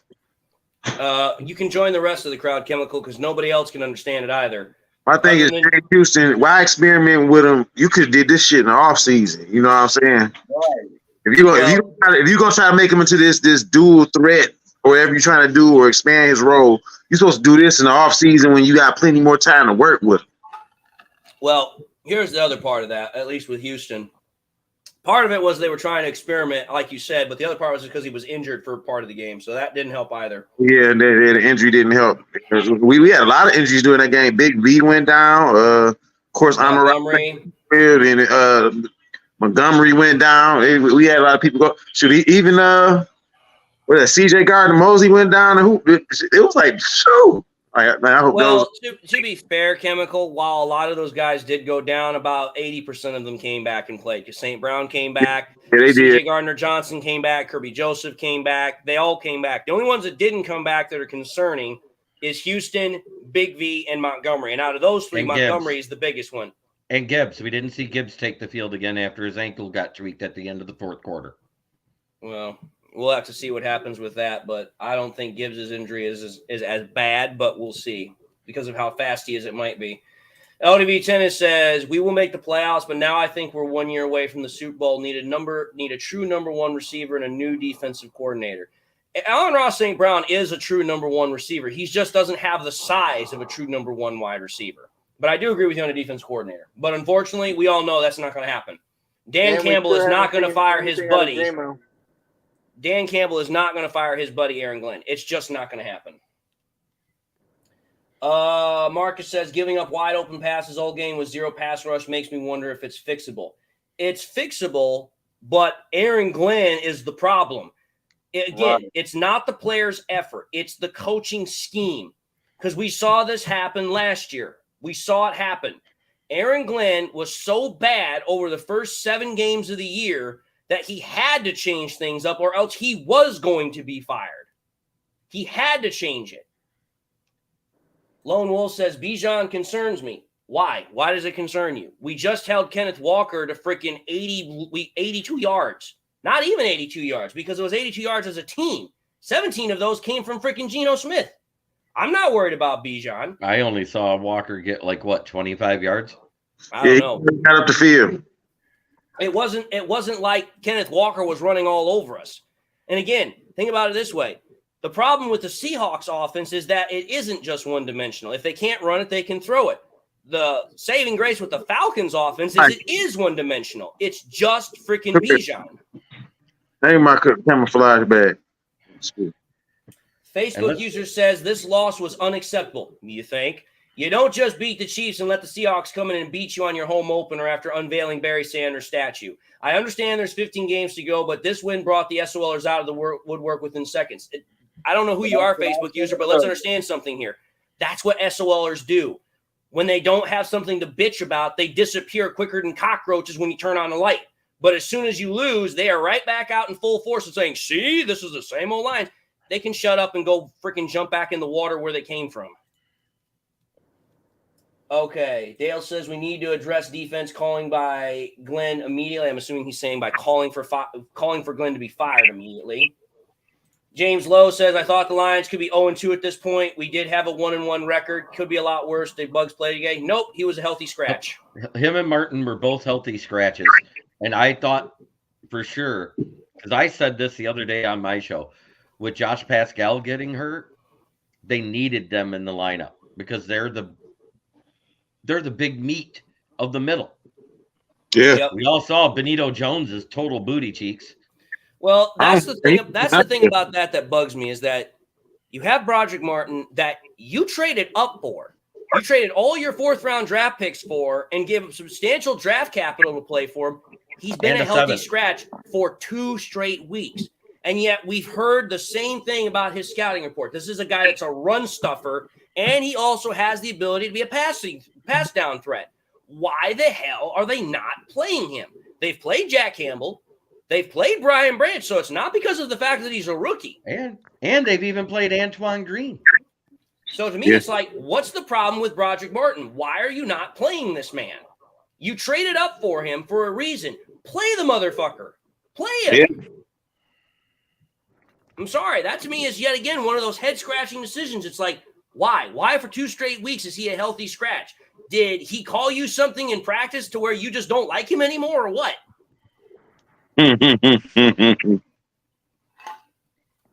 Like, it escapes me. It escapes me. Though this is kind of nice. LDV Tennis says Fields had 2 interceptions, one of them at his own 4-yard line. Yeah, so much for them Bear fans that thought Justin Fields was going to be the next big thing in the NFL. Psych! Hey, I did see a picture, and it showed them, and it said that Justin Fields will be an MVP season this year. Evidently, it's still set with that loading circle of death in the middle. Right. Yeah. Instead of most valuable player, how about we go with most vulnerable player? That's probably more befitting. Anyway, let's move off this topic. We got some other topics to get to here. So, this is going to be one that I know a lot of Lions fans are definitely going to be harping on, other than just the coaching nonsense. So here we go. Jeremy, you're up first. Lions versus the refs has been a well-documented issue for years. Many calls were blown today by the refs for the Lions. Which call was perhaps the most detrimental to the Lions today, in your opinion? What do you got? The one that ended the game. Hutchinson's getting pressure to Geno. He gets held. Geno's able to roll out and complete the pass to Lockett to get the touchdown. Yep. And when I say he's held, this shoulder of the sleeve is up over the damn shoulder pad. This arm's on the horse collar of the shoulder pad on the other side and allowed Geno to roll out and throw that pass. I'm going to just say this right now. I know exactly what you're talking about because I've already seen a picture of it. It's the exact same type of hold that Jawan Taylor did against him last week that, again, was a no call. That's 2 straight weeks that NFL referees have not called holding for Aiden Hutchinson when the hand is clearly outside the shoulder pads, because ever since you were in Pee Wee fucking league, the rule has always been you have to keep your hands inside the shoulder pads. As soon as they go outside, it's a holding call. Yeah, I'm in a headlock. And the worst part about it is, remember what John Madden used to say, holding is a penalty you can call on every damn play almost. But the one play you need to call it on, nobody calls it. And for 2 straight weeks, they have not called it. And Dan Campbell even said it at the press conference. He's like, "Oh yeah, this is a crew that likes to call penalties a lot." Bullshit. They didn't call the penalties they needed to call. Just absolutely bullshit. And the other one that was huge was on that face mask on when DK Metcalf grabbed Kirby. He pulled him into himself, and they called to get the defensive pass interference. To get the defensive pass interference. That should not have been offensive. Once he had the face mask and pulled him in, that should not have been pass interference. Oh, I know. But then Seahawks fans will say, well, that throw that, Geno Smith threw on the misunderstanding, the miscommunication, that wasn't intentional grounding. That's bullshit. But that went through. No, I know it went through, but they're going to say, well, if you think you got bad calls, we got bad calls too. Okay, but your bad calls didn't influence the game to being lost. Ours did. But we'll get to other ones later on. What do you got, Chris? What penalty do you think was the most detrimental to the Lions? The Demo touchdown, where they was talking about that he was fake holding. Okay, fair enough. I know. Oh, exactly I forgot to say, Hutchinson getting hold. That's one call I hate they didn't call. We didn't get to you yet. But he already answered, so now I'll call him good. Chemical, what about you? What penalty that you thought was called or not called was most detrimental to the Lions today? I think the one when they allowed that late hit on Goff, and then the guy started taunting Goff afterwards, started calling him a crybaby. He should have been ejected from the game for taunting. Yeah, he was just taunting, and that was unsportsmanlike conduct after the fact. Well, first it was unnecessary roughness because Goff had the ball out of his hand for seconds, not just a second, not 2 seconds. That was out of his hands for 3-4 seconds, and he went after Goff. He was trying to injure Goff. Yeah, he was. They were trying to get rid of Goff because the Seahawks knew that if Goff was still in the game, they could win. They couldn't win because if they knew that's why they wanted to get the ball to start the fourth quarter, because they knew if they got the ball first, they had a shot to win. But if the Lions got the ball, they were going to be sunk. Mm-hmm. But no, that was bullshit. And that was really, again, we saw the feisty side of Goff come out because he got pissed. He was mad. Oh, and then they had another one when was that a kickoff when they ran over towards our bench and was over there arguing with people on the sideline? What the hell was that? I'm like, I remember that. It was in the middle. It was in the middle. I know what he's talking about. We went out on the sideline. I think it was a late hit on our sideline, and there was that little dust up over there. Mm-hmm. Yeah, David was about to fight over there. Him and a few others. Wagner and a couple others. Yeah. I think that was more because of the fact that, the Seahawks were kind of feeling their oats and were trying to do some retaliation because of the whole blue ski mask nonsense. I think that's where that was coming from because they were starting to feel themselves. But anyway, Jay, what about you? What was a penalty that for you really kind of offset you? The one that got me was like what Chemical said, was that late hit on Goff because he clearly didn't have the ball. I wanted to throw something through a window. I wanted to go to Detroit and start fighting some Seattle fans or something because I'm like, there's no way they didn't get a flag for that. And Jeremy said, the taunting, calling him a crybaby, the way he got hit, he could have ended his whole entire career. He hit him straight in the back. He hit him straight in the back. Goff didn't even see him coming because he hit him on his blind side. Yeah. And that's been career-ending injuries for quarterbacks for years, hitting people in the blind side. That's why you got your left tackle to protect your blind side. Yep. That's true. That's why your left tackle is typically your second most highest paid position on a football team. Mm-hmm. Honestly, I think if the Seahawks didn't have Bobby Wagner, they probably would have had more penalties. He kept trying to calm them down and tell them, it's just a penalty. This is not what we need right now. We need to stay calm. Yeah, and then the other one was when Gino got into the ref's face and he's like, "I'm talking to America." That should have been something too. Like, I don't know what the flag would have been, but you don't argue with the ref when he's calling the thing. That would have been a very similar call to when a ref gets bumped or touched by a player, because you're not supposed to do that. Even if it's accidental, you can get ejected for that shit. Like, I understand he was trying to plead his case and stuff, but at the end of the day, you know how many bad calls the Lions have had for years and years and years and years? They may as well add the refs into the NFC North. That is our new rival. Like, they're always going to fight the refs. It's been all right. I'm going to say this, there were a lot of calls that were bad. The fucking ticky-tacky pass interference call on the very first drive in the end zone was a bad call because freaking Jerry Jacobs, who was in coverage, was not interfering with the ability for that receiver to get the pass. He barely touched him. That was not a call that should have been thrown. As Jeremy said with the freaking face mask of DK Metcalf and calling Kirby Joseph for pass interference. That was a bullcrap call because he literally impacted his ability to make a play.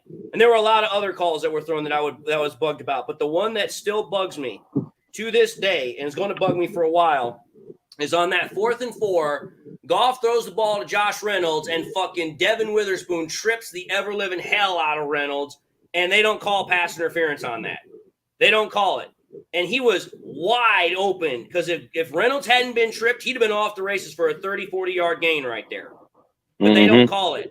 And the worst part about it was Dean Blandino, once they came back from commercial break, said, yeah, that's a good call right there because that was not pass interference. Bull fucking shit. He tripped his ass. That is a direct impediment of him being able to make a play on the ball. Yeah, his leg got up under him, and he caught himself from tripping. I remember that one. I agree. So that was, since you guys all talked about calls that were made, that was one call that wasn't made. That peeved me off. All right, here we go. We're going to kind of go back to the defensive front here really quickly. So in this topic, we're going to go with this. Lions defensive front was touted as one of the strengths of the team, and particularly for the defense as a total. Yet through the first 2 weeks, the defensive front has yet to record a sack. Is the issue on the players not being able to get through offensive lines, or is it because the coaches are not properly scheming their players to get those opportunities? What do you think, Chicken Nugget? Jeremy went first last time.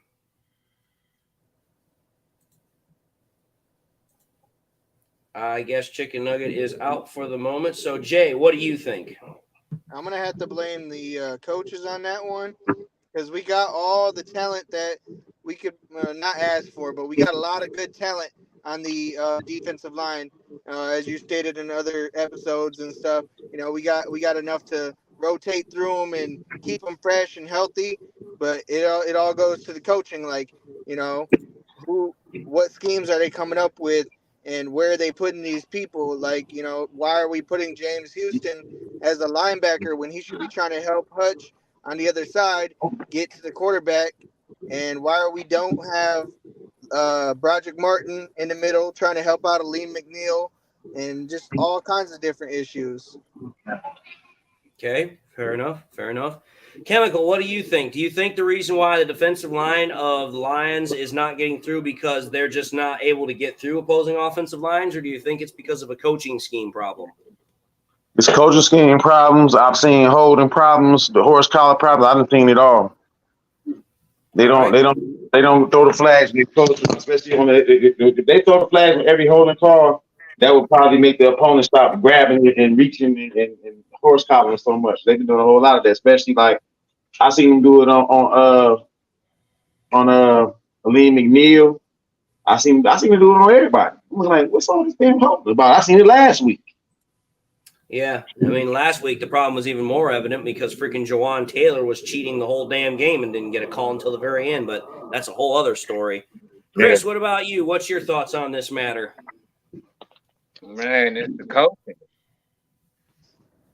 I mean, they shouldn't be experimenting in the second game of the year, which granted, no, I'm saying it's the beginning of the year, but I mean, this game was too important. You're supposed to stick to what works. If it ain't broke, don't fix it. So that's what I'm gonna say on that. Is coaching schemes all day. Yeah, I'm going to get to my comment here in a moment. Jeremy, what do you think? Do you think it's because the line just can't get through, or do you think it's a coaching scheme problem? I've said it before. Last year, we led the league in pressures. We just weren't getting sacks. This year, we're not even leading the league in pressures. We changed our D-line coach, who does not – this D-line coach, whatever his name is, John Scott Jr. or Scott Lee Jr. or Bon Scott, I don't care. He can't get the defensive tackles to do stunts, which clog up the blockers. You take out 4 blockers and leave 1 to guard 2 defensive ends, guess what? That's a pressure win, and that leads to a sack. Well, plus on top of that, it's just simple numbers game. It's a mismatch. You can't block 2 guys with 1 dude. There's only 1 dude I've ever seen able to block 2 guys at the same time. And he played back in the 1990s for the Dallas Cowboys. And that's because that dude was a freaking mountain of a man. You ain't talking about Nate Newton? Nope, I'm talking Larry Allen. Well, Nate Newton did it too. Same line right next to him. Either way, Larry Allen was a fucking beast. But Yeah, I'm gonna say this right now. I talked about this last year, back when we did have Todd Walsh as the defensive line coach. I think this all goes back to Aaron Glenn, because one of the things that we didn't see from Aaron Glenn last year, at least in the first half of the year, and I called it every fucking live stream, all we ever did was do one-on-one pass rushes, one man on a man, and that was it. We weren't doing any stunts. We weren't doing anything funny. We weren't trying to do anything complicated to confuse the pass blocking schemes or anything. It was very basic fucking vanilla, hat on a hat, defensive pass rush. And it's like, okay, I get that, but the stunts confuse the offensive linemen because now they don't know who to guard because they have their own responsibilities. It can't be just hat on hat. It can't be just man on man. You've got to do something to confuse that offensive line so that way there's openings in the coverage of the offensive line so those defensive edge rushers and D tackles can find those gaps and apply pressure. Now, here's the thing. We did get pressure on Geno Smith. But the problem is we didn't get him in a position to where he couldn't make throws, because I saw several times today where he was doing those bootleg play actions, and for whatever reason, Geno Smith could always figure out where his check down option was, his hot option was. And it was just like, okay, here. You can get pressure. Fine, that's great. You can get him off his spot. Fine, that's great. But eventually you have to sack him. You have to find a way to sack him. We didn't sack Patrick Mahomes in the first week, which, okay, I kind of figured that because Patrick Mahomes is a beast of a guy to take down. But I've said it before. I say it again, and I'll say it in the future. Geno Smith is not Patrick Mahomes, and he's not Lamar Jackson, and he's not Justin Fields. You can sack this dude. Justin anyway, Fields was the #1 quarterback sacked last year. Yeah, but it is what it is. I mean, Justin Fields and Russell Wilson was the most sacked quarterback last year. And that's 55 sacks. But I seen Russell Wilson get double sacked just a moment ago before I got onto the stream. He got sandwiched. Russell Wilson is a shell of what he used to be, and freaking Justin Fields wasn't even a shell. He hasn't even come out of his shell yet. But anyway. Yeah, he's still in the eggshell. Exactly. LDN, yeah, they did take away my monetization. They took down the whole channel. I had to start all over from scratch. Well, when it's paid. It's called Motor City Mania now? Yep. Okay, so I'll find it. Unfortunately, I'm rebuilding the channel, obviously, since it is a different name. But I'm not going to be monetized again until I get 1,000 subscribers and 4,000 watch hours, which I've almost got the subscribers, which thank you very much to all those that have subscribed and have been very supportive. I am appreciative of that. The watch hours, though, that's going to take a little bit longer to get. But I'm hoping by next week I should be back up and monetized again. Anyway, Retro Renegade says the Gibbs drop pass broke my heart. And that one didn't break my heart, but it did infuriate me because it's like, He tried to catch that pass as if it was a deep pass because he tried to catch it like it was an over-the-shoulder catch. When every wide receiver that has ever played the game has been taught the same thing. When it's a close proximity pass like that, diamond. Every time, diamond. It's a very, very simple concept. You don't have to think too hard about it. J.I. says, yeah, the Gibbs drop pass was huge. Music Dream says, we got no sacks because we played off the receivers in fear of the deep ball and gave them open short routes, which was exactly what Geno was hoping for. Dumb coaching. Well, not only was dumb coaching, but it was what we knew the Seahawks were going to do anyway. Because since they didn't have their starting offensive tackles, the only way they could throw the ball was quick option passing. They had to do quick dump down stuff because they couldn't go deep. Because think about it. The entire time that the Seahawks played, I think the deepest pass they had was 20 yards in the air. They didn't throw anything that was a super deep bomb. Anyway, LDN Podcast says the golf pick was BS. It shouldn't affect his record, man. Unfortunately, it does because the streak is over. But again, golf did something impressive because think about it. In the NFL record books, he's the third longest quarterback in terms of throws without having an interception. You want to know who's in front of him? 2 Hall of Fame quarterbacks, Aaron Rodgers and Tom Brady. And then after him, Jared Goff. So to be in that company, pretty fucking elite. And after Goff is Tom Brady again. Think about that, everybody. Yep, that's true. Yep. All right, let's move on to the next topic here. So this is going to be one where this is going to kind of put the end to the whole discussion as far as who is to blame. And Jeremy, you get to start us off here. So many fingers could be pointed or areas of blames could be used for this gut punch of a loss to the Seattle Seahawks. But which is the biggest reason that the Lions lost, in your opinion? Was it Aaron Glenn not having the defense ready? Was it Dan Campbell's bad time management? Or was it the refs' bad calls? What do you think? It all comes down to time management. Going for it on 4th and short when you're on the wrong side of the 50, instead of using the number one weapon we have, take a 5-yard delay a game and let Jack Fox pin him inside the 5 like he did twice today in other situations. Let that man punt. All right. Good answer. I like it. What do you think, Chris? What are your thoughts? Do you think it was time management? Do you think it was Aaron Glenn's BS coaching? Or do you think it was the ref's BS play, refereeing? 2 out of 3. 2 out of 3. Which 2 then? The defensive coaching and the other one, not Dan Campbell. The refs. Yeah, the refs. Because if the refs would have officiated a more cleaner game, I think we would have had a better outcome. And as far as the defense did not do what they supposed to do because they was experimenting due to the coaching. Because you got all the talent in the world, and if you're not coaching them to do the right thing or the right spot, it's a disaster. Other than that, time management, it matters, but it doesn't, because if your defense is getting turnovers, time management really it takes care of itself. All right. Good answer. Chemical, what do you think? What do you think it was Aaron Glenn's inability to have the defense ready, Campbell's time management, or do you think it was the refs? I'll say the refs and Aaron Glenn's ability to show defense up in the game.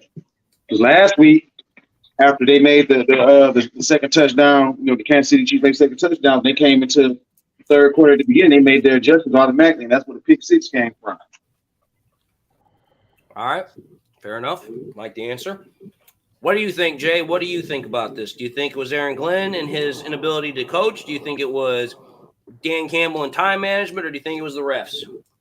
I've been saying this since the Panthers game. I think our problem is Aaron Glenn, and I'm going to continue to say it until they get rid of him. I feel our problem is Aaron Glenn. I understand he's Dan Campbell's buddy. I trust in Brad Holmes, and I trust in Dan Campbell. But like I said, I was not going to shed no tears if Aaron Glenn decided to go be a head coach somewhere. I would have missed Ben Johnson, but Aaron Glenn, no. Because that Panthers game was ridiculous. Giving up over 100 points to Seattle in 2 years, ridiculous. And it just, I understand Aubrey Pleasant got fired, then the season turned around, but I don't feel like he gets credit for that. No. Yeah. You still get credit for that. The only thing I could probably give AG credit for is retiring fucking Aaron Rodgers from Green Bay. And I don't even think it's him. I think it's more Hutch and Kirby Joseph being in the right spot at the right time. That's the right answer. It's Kirby Joseph, not Aaron Glenn. Chicken Nugget, are you there? Yeah, I was just, busy. No, it's My all right. bad. That's all right. It's all right. But yeah, I think AG takes the blame. All right. AG, just plain simple. Fair enough. Fair enough. Here's what I'm going to say. I'm actually going to be a bit of a surprise on this one, because here's what I'm going to say. We as Lions fans already know that the refs have always given us BS calls. That's why it's Detroit versus everybody. The refs always find a way to screw us over. But I will say this. While the refs definitely screwed us over with some bad calls, they also screwed the Seahawks over. And I'm not saying that, I thought the Seahawks got bad calls. I'm just simply saying Seahawks fans are going to say they also got bad calls as well. That's all I'm saying. Yep. So to just keep this as fair as I possibly can, I'm going to say it's on both of them. I'm going to say it's on Dan Campbell's inability to be effective time management, and it's on Aaron Glenn not having that defense ready. And I'm going to explain to you why.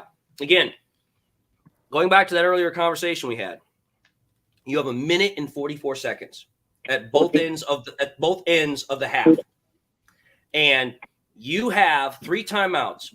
Your offense has been dicing up the Seattle Seahawks defense all fucking day, and both times Dan Campbell goes conservative with his clock management and just does the exact opposite of what any normal coach would do with that time. That's the time when you start lighting it up and letting your quarterback throw the ball down the field, use those timeouts as a way to stop the clock, and you go and get points. Because let's think about this here. Think about this for a moment. The Lions were up 14-7 when they had the ball at 144 at the end of the first half.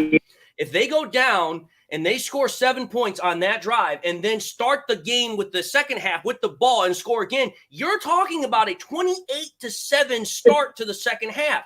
By that point, the game's out of reach. You got a 3-score start. There's not many teams that can come back from that bullshit. And then you go back to the one at the end of the game. You start on the 50-yard line. You're starting with half of the field already behind you. And you've got 1 minute 44 and 3 timeouts. How the fuck do you not travel 50 yards in 1 minute and 44 seconds with 3 timeouts? How? I don't understand that. Any professional offense would look at that and be like, dude, we couldn't have a better starting point if we asked for it. This is fucking candy in the bag. Yeah, so that's why Dan Campbell. I was shaking my head on that too, David. So that's why Dan Campbell gets that for me. But Aaron Glenn, like I said before, again, 3 straight years, 135 points given up by Aaron Glenn's defense. He talks about how he has, and this is how I know Aaron Glenn is a fucking piece of shit, more so than anything else. Here's what I'm going to say. When Aaron Glenn had his first presser this week, you want to know what he said to start the presser? Oh, yeah, he's like, I went to my defense and said, congratulations on the win, but we're already moving on. We're already off to Seattle because I already had our guys moving on to that. No, the fuck you didn't, because if they were already on to Seattle, they would not have played the way they played. You didn't have your guys ready to play. You didn't have them in the right mental status to play. Right. And then furthermore, on top of that, you didn't make any adjustments to make sure your defense was able to play at any point during that game. As Jeremy said, we played mostly man coverage all damn day. You're talking about DK Metcalf, who a lot of people have kind of made the comparison of how his size is very similar to Megatron. You can't man cover DK Metcalf. You have to zone cover him. He's too damn big. And then you take a look at, you do all these fucking play action schemes with the tight ends. They did the exact same thing last year. You can't honestly tell me you never had a film session between now and the game. You had 10 days of preparation. How the fuck are you not prepared to play against this team that you've played the last 2 years and they've done the exact same damn thing all time? You've had 10 days to prepare for this team. 10 days. If you're not prepared to play a team in 10 days at your home opener, how the fuck are you ever going to be prepared for any team? Right. Yeah. I'm sorry. That's why I don't like Aaron Glenn. He's arrogant. He's cocky. And stubborn. He is an arrogant, cocky, stubborn son of a bitch. And he knows that his ass is fine because his buddy, Dan Campbell, is not going to fire him. Pretty much. And when you know your ass isn't going to get fired because your head coach is the buddy, there's nothing that you're afraid of. Here's what I'm going to say right now. The only way Aaron Glenn gets fired is if Sheila walks into Dan Campbell's office and says, I want him gone. She needs to walk in and say, it's you or him. Pretty much. That's the only way that's going to make anything better, because at this point, we saw it last year. What was the reason why we went 1-6 to start the year? Our defense could not stop a nosebleeding church. That was the reason why we went 1-6 the majority of those games. There was only 2 games in that 1-6 start where the offense let us down, and that was the Dallas game and the New England game. Other than that, it was always our defense. And what was the reason we lost this game? The reason we lost this game, the defense, yet again. It's a fucking never-ending record. The defense, the defense, the defense. And what have we invested in the most over the last 3 years in the offense? The defense, the defense. 3 straight years, we've given Aaron Glenn more opportunity, more resources, more weapons, and he still can't fucking deliver. Any other defensive coordinator would have been fired after last year. The only reason that Aaron Glenn has stuck around is because Dan Campbell is his best friend, and he won't fire him. That's right, Dale. Sheila just may do that. She absolutely wants a winning team. Of course she does want she does want a winning team. Of course she wants one. Mark just messaged me, said he never got the email.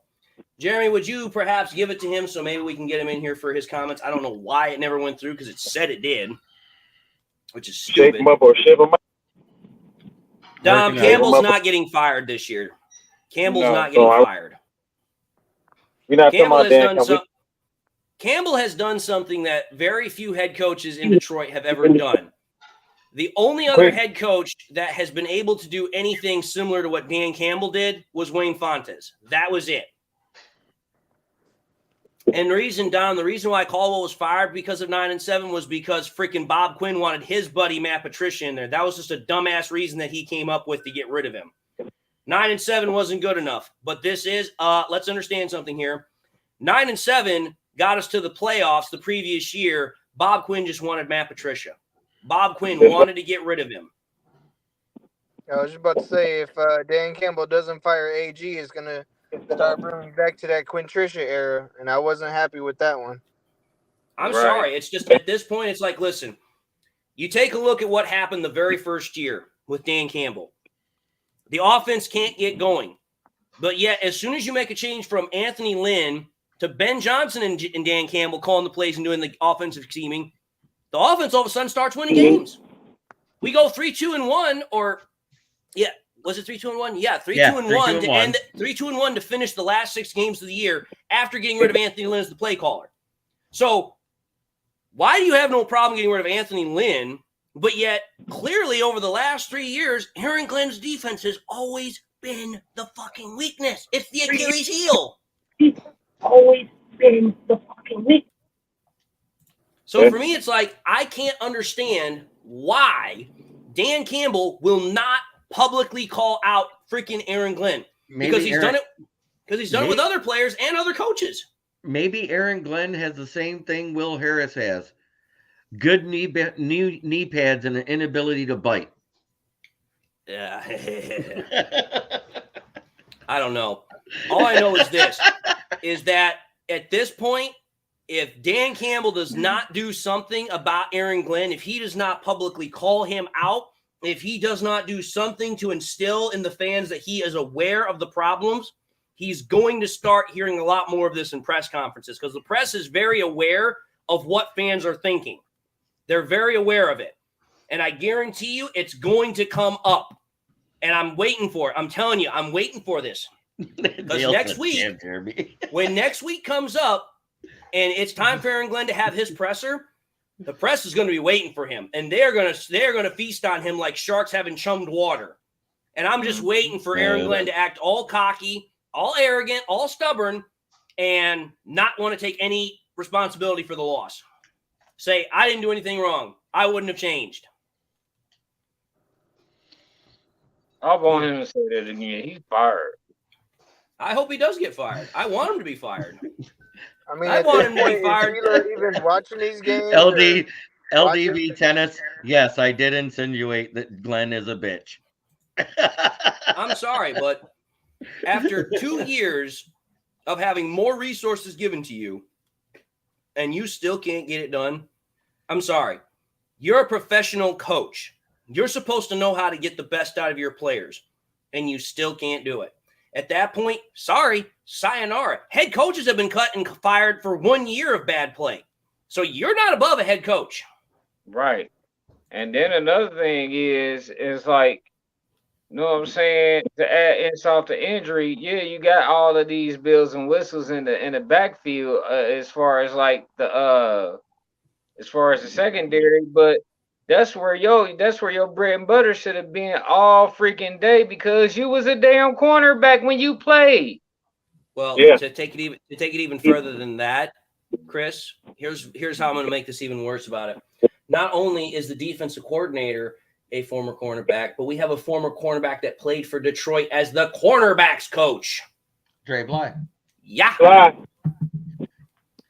So sink your teeth into that one and chew on it. Right. But you All can't right, blame Dre Bly for the whole defense being bad. No, I don't blame Dre Bly for that. I'm not saying that. My whole point is this. Aaron Glenn has been the defensive coordinator for 3 years. It's the same motherfucking scheme that he's had for 3 years. The players at this point should know it, and they do know it. The problem is that Aaron Glenn cannot scheme and call plays to get his defense into the right position time and time again. He's not got any continuity because there have been times in the past where the defenses look good for a game, maybe two. But then all of a sudden it disappears again for 3 or 4 games at a time. And then all of a sudden, two more games come by. Maybe it looks good again. There's no continuity with Aaron Glenn's defensive ability to call and scheme plays. That's why there's a difference between how Ben Johnson runs the offense versus how Aaron Glenn runs the defense. Because week after week after week after week, Ben Johnson has that offense ready to rock and roll. We're putting up 30 points. We're putting up points left and right. But yet every fucking week, it seems like the defense is always giving up points to the tune of 30 points a game. So why is it that the defense can't get their shit intact when the offense can't? Yeah. That to me just makes no sense, especially when you put more investment on the defense over the last 2 years. Right. How about that he was able to make the adjustments last game, but he made no adjustments this game? Right.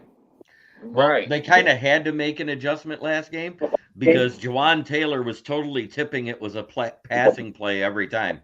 When it was a run play, he was up where he was supposed to be on the line. When it was a passing play, he was back there with his leg twitching like he was on meth. I know. Trust me. I know. Well, let's get off this or else we'll never get off this topic. All right. Next topic. Lions selected Jahmyr Gibbs in the 12th overall to be an X-factor weapon for the Lions. But so far, the Lions have used him sparingly. Why aren't the Lions using him more than what they have? Jeremy, you're up first. What are your thoughts on this? I think it's because of the emergence that Montgomery is way better than they thought when they signed him. Montgomery being the dog at running back proves exactly what I said this whole offseason. I said Montgomery would get 80% of the snaps at running back. He did. Until he got hurt, he was taking almost every single snap. Now that he's hurt, they didn't change the play calling on offense for the running back. They didn't call off tackles and end arounds or sweeps or a pitch out to get him into space. No, they tried to run him through the middle, which is why he's got a tweaked ankle right now. He should not be that bulldog guy running through the middle, getting hit by Bobby Wagner every other play. Okay, good comments, Jeremy. Good comments. Chris, what do you think? You're the one that used to play running back. All right. Well, here's the thing. Basically, in so many words with Gibbs, they're trying to preserve him, and what I mean by preserve him is like they want to keep him in a glass jar and bring him out when they want to. And that's what I'm starting to figure out. They're trying to keep him safe because they invested so much of a pick in him, like a first round draft pick. Like he's supposed to be the knight in shining armor, but if you don't let him out, how can he show you his skills?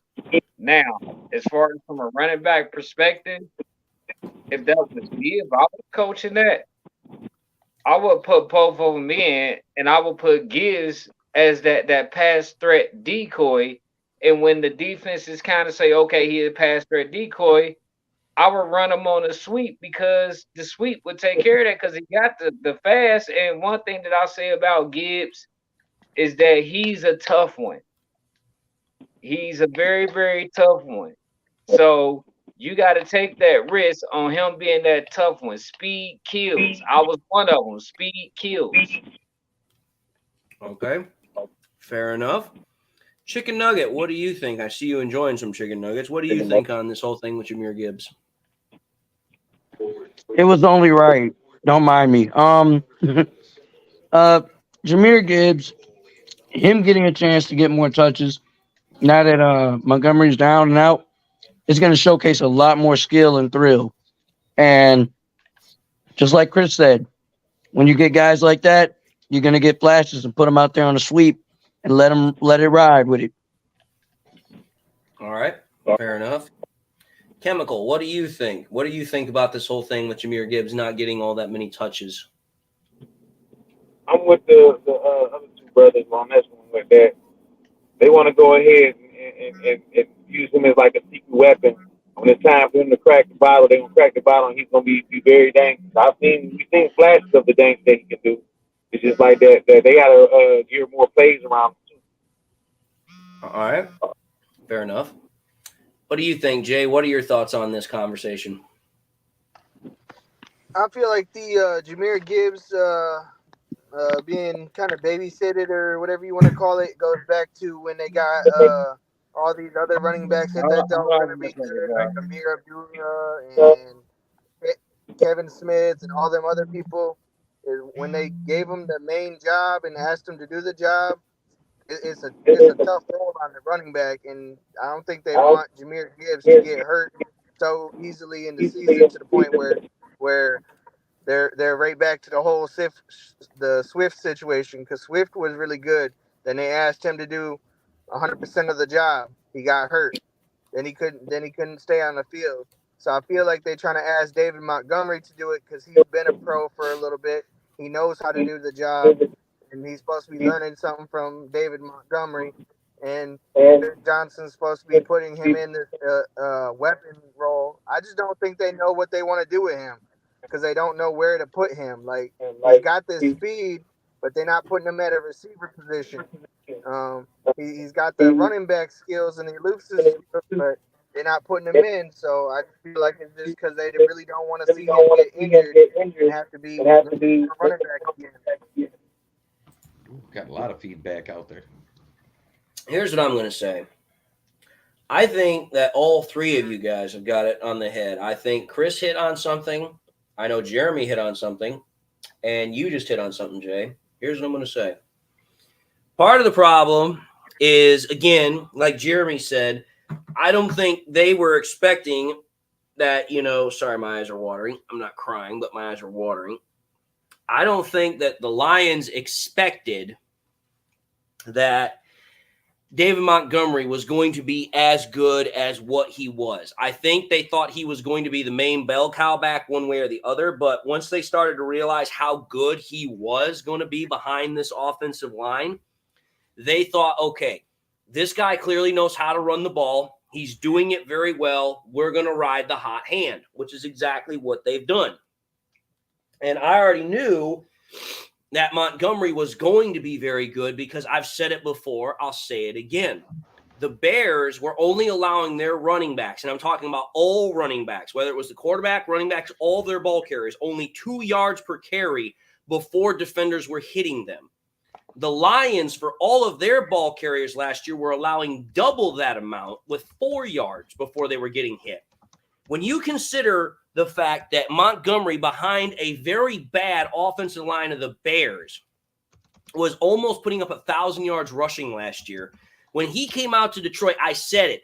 Do not be surprised if Montgomery does not get hurt, that he is going to be just running for days, because the Lions' offensive line is substantially better than the Bears. So that goes to what Jeremy was saying. Jeremy hit that one right on the head. Now, as far as what Chicken Nugget, Chris, and Chemical said, here's what I got to say about that. The problem is that, yes, they're trying to kind of keep Gibbs in kind of like a glass jar because they like the mystery element to the offense, because defenses just simply don't know how to handle Gibbs because there is so little NFL film on him.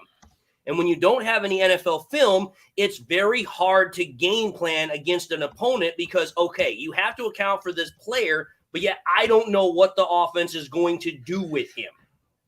So there's that. And then what Jay said at the very end was something I was thinking about almost immediately. When you take a look at the Lions' history of running back since Barry retired, they've drafted quite a couple high ones. But every single time that they've drafted a high running back and then asked him to be the main bell cow back or take the majority of the load, didn't matter if it was Kevin Smith, didn't matter if it was Jahavid Best, didn't matter if it was Kevin Jones, didn't matter if it was Kerryon Johnson, didn't matter if it was DeAndre Swift, they all got injured. And DeAndre Swift last year is a very similar prototypical type running back that freaking Gibbs is. He's very electric. He's got good pass catching ability out of the backfield. Gibbs is supposed to be a better version of DeAndre Swift. But here's the thing. The Lions saw for 2 years that when he was there with Campbell, that Swift was a China doll. He was always getting hurt. So the Lions don't want to lose that weapon to injury long term. But yet, as Jeremy also pointed out, when Gibbs went in after Montgomery went out, they didn't play to his strengths. They didn't do any outside runs. They didn't do any sweeps. They didn't do anything to take advantage of his speed. They rather tried to play him just like Montgomery, powering it up through the middle. That's not Gibbs's game. His game is to take speed element, go outside, do freaking tosses, do sweeps, do high zones, something like that. But instead, they're trying to run him through the teeth of the defense. That's not how you use Gibbs to your advantage. So you all three hit the nail on the head. Okay. Marcus saying the Gibbs didn't get any touches at all. Evidently, you didn't watch the fourth quarter because you checked out. Because when Montgomery went down, he was in a lot in the fourth quarter, and they ran him right between the tackles, right up through the gut of the defense. If it wasn't Taylor, it was Bobby Wagner hitting him, and often. Yep. All right, folks. We are now at the last topic of the night. And so we are going to put an end to the negative components. We're going to, as they say, bury the film, so to speak. We're going to bury the thoughts and the animosity around the Seahawks. That game is done. That game is over with. Now it's on to the next game, which is what our topic is about. So with that being said, Jay, you're going to be up first for this last topic. The Lions are staying at home next week and are welcoming the Atlanta Falcons to town, who are 2-0 after beating both the Packers and the Panthers. What are some keys to getting back in the winning column and the winning side of things for the Lions? What do you think, Jay? Since the Falcons have proven to be one-dimensional through these last 2 games, is going to be Aaron Glenn, even though I don't like him, sticking to whatever he did against the Seahawks and stopping Bijan Robinson from getting electric, explosive, whatever you want to call it. If he gets hot, the game is over. If they can stop Bijan and force them to throw the ball, Detroit's going to win the game hands down, because if at the end of the day, their offense can't keep up with our offense. If we can put 30 points on the board, they can't put 30 points on the board. They scored 25 against the Packers. I didn't watch the first week, but I'm pretty sure they didn't put up 30, 40 points. Our offense can put up easily 40 points a game. It's going to come down to that defense. Can they stop Bijan? They got to stop him. They got to keep him cold, keep him in the backfield, do something. To answer your question, Jay, just to make sure we have our stats 100% accurate, their first game against the Panthers, only 24 points. Second game against the Packers, 25 points. In 2 weeks of NFL production, they have scored under 50 points. So just putting that out there for what it is. All right, Chemical, what do you think are the biggest keys to the Lions potentially getting a victory against the Falcons next week? Defense.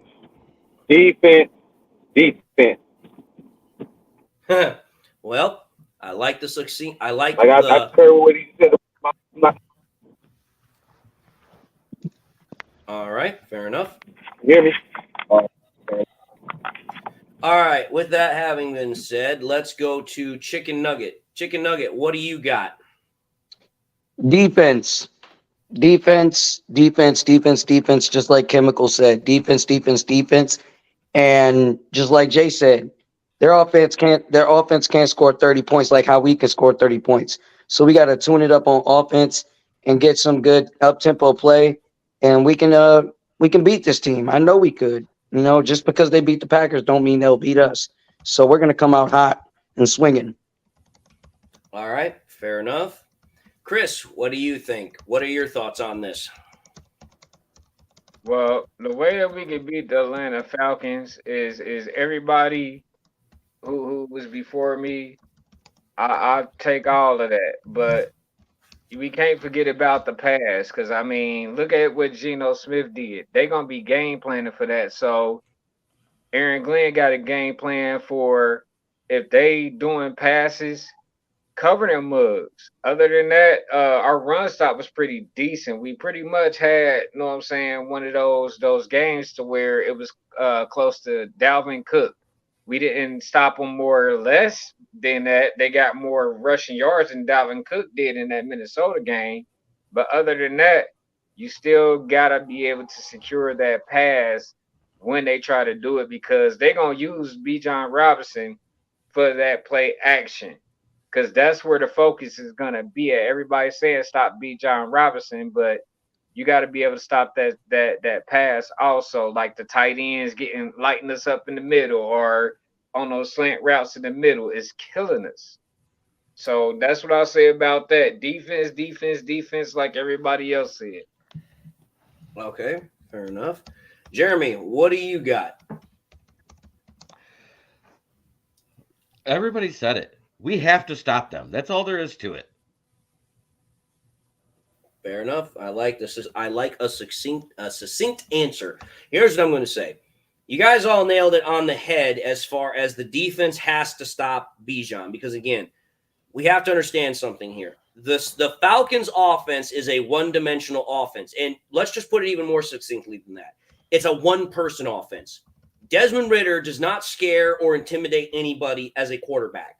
And if your quarterback doesn't scare or intimidate anybody, that means your ability to throw the ball is not going to scare or intimidate anybody. So if you think about it, that takes out Drake London and Kyle Pitts for the most part, because those are the two receiving options that the Falcons have. So here's the thing. How Desmond Ridder uses that offense to get the ability to throw is based off of Bijan Robinson's ability to run the ball. But as Chris was also saying, Bijan Robinson also has the ability to catch, because Bijan Robinson has been used as a receiving threat from time to time. If you think about it, the way that you stop that offense is you have to shut down Bijan Robinson in every capacity. So instead of using a spy on a quarterback like we've done in the past, spy Robinson. Wherever that fucker goes, he goes. No, we have not used a spy on the quarterback. Not at all. Not one goddamn time versus a mobile quarterback since AG been here. He said it in an interview. I will not spy a mobile quarterback. So there's no spy. You could say there is, and that's just because the guy in the middle of the zone saw him. It's not because it was an actual QB spy. Fair enough. All I'm simply saying is this. Bijan Robinson is the main component for the Falcons offense. You shut him down, you shut down the Falcons offense, because Bijan Robinson is their offense. It's like how the Lions used to be all that the Lions offense was with Matthew Stafford. If you shut down Stafford, you shut down the Lions offense, you shut down their ability to win. It's the same thing with the Falcons. You shut down Bijan Robinson, you shut down the Falcons offense, you shut down their ability to win. Because here's the thing. We already know the Lions offense can score points. We know that they have the ability to score points almost virtually at will. So the way I look at it is a very simple one. Get Desmond Ridder, who realistically is an average quarterback at best, force him to try and throw the ball on us. Again, I do not see Desmond Ridder anywhere near on the same field as freaking Geno Smith or Patrick Mahomes. And again, the only weapons that the freaking Falcons have that are of worth any prominence is Kyle Pitts and Drake London. That's it.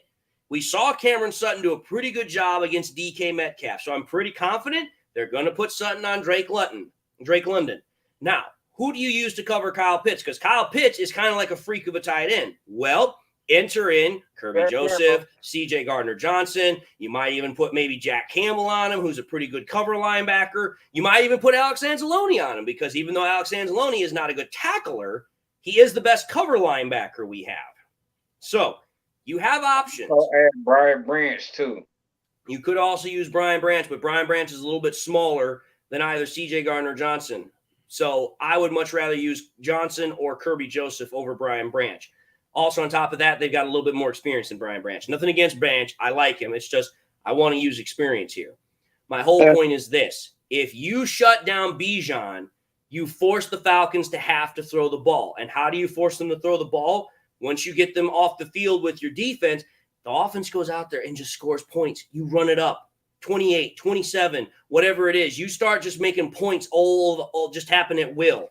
Because eventually, if the Falcons are down by 2 or 3 scores, they're not going to try and run the ball. They're going to try and throw it. I have a correction for you, though. Brian Branch is actually an inch taller and 12 pounds heavier than CJGJ. It seems like the CJGJ is bigger, but either way. CJGJ is 5'11" and 208, and Brian Branch is 6 foot 220. Well, either way. Point of the matter is I want the experience. CJGJ has the experience that Brian Branch doesn't have. This, again, not to say that Brian Branch is bad. I just want the experience. But all I'm going to say is this. You shut down Bijan, you win. If you force the Falcons to become one-dimensional pass happy with Desmond Ridder as the quarterback, you win. I'm not saying Desmond Ridder is not going to make plays. He will make plays. He is a quarterback in the NFL for a reason.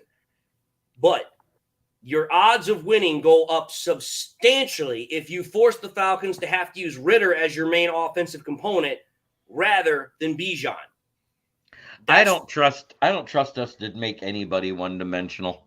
Let's be honest. Our defense is ass right now because the scheme is broken.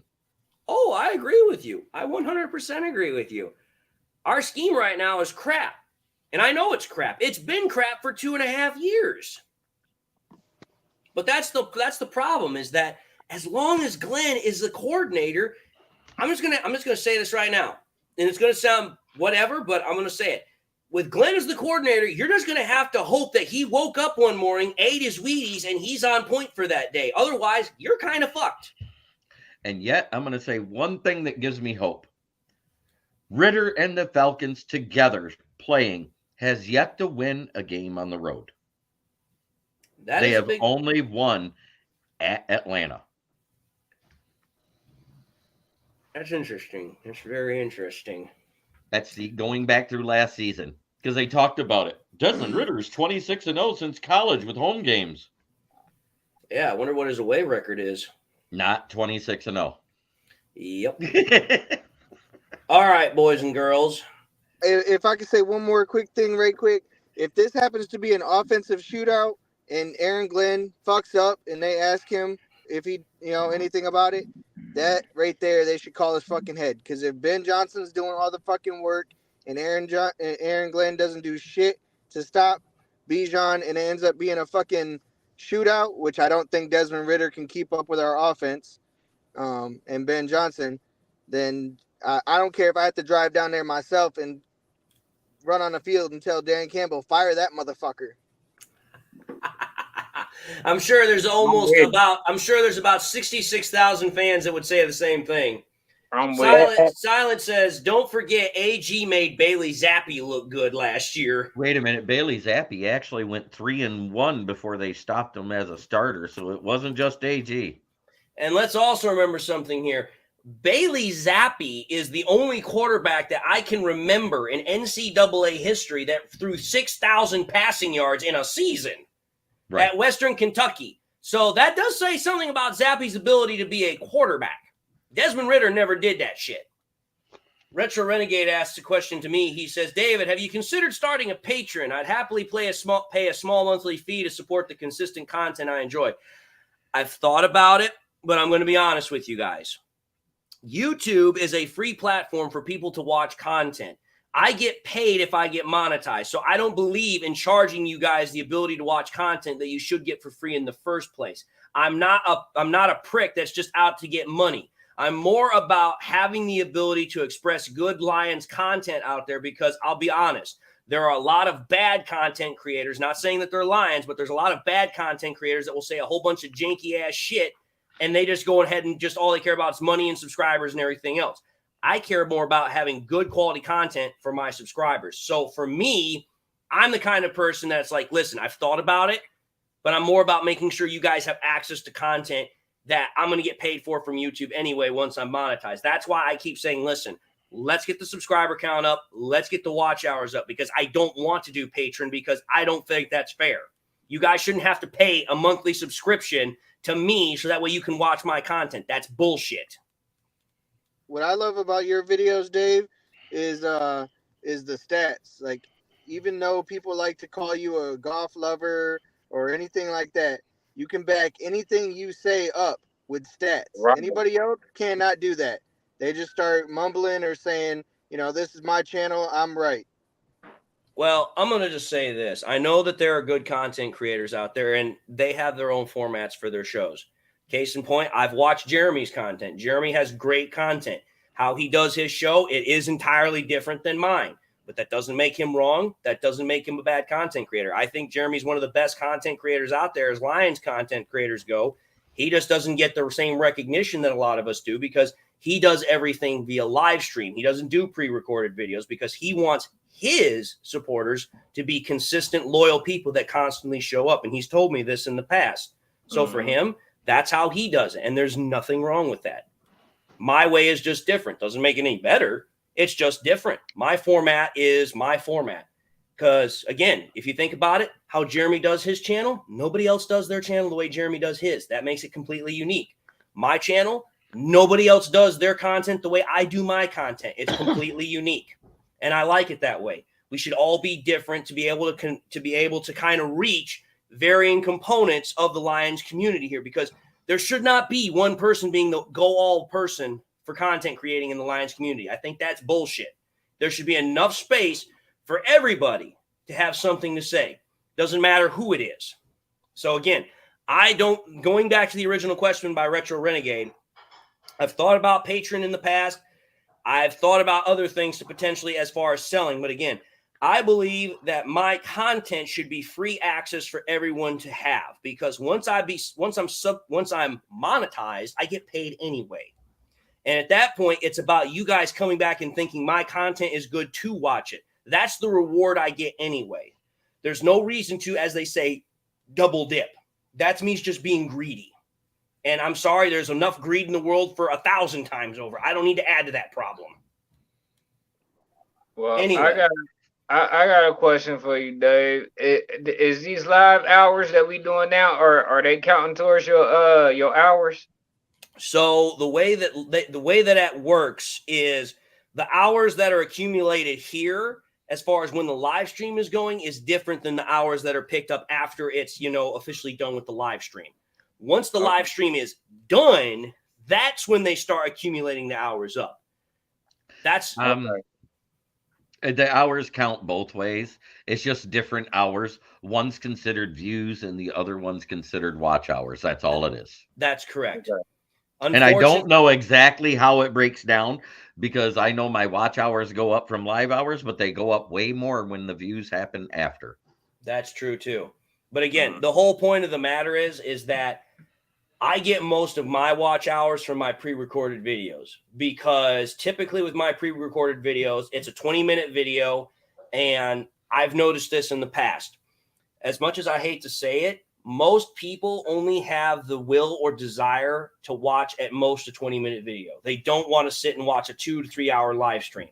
I want to stymie some criticism that we've had on one player that hasn't yet been able to play at the start of either season since he's been a rookie.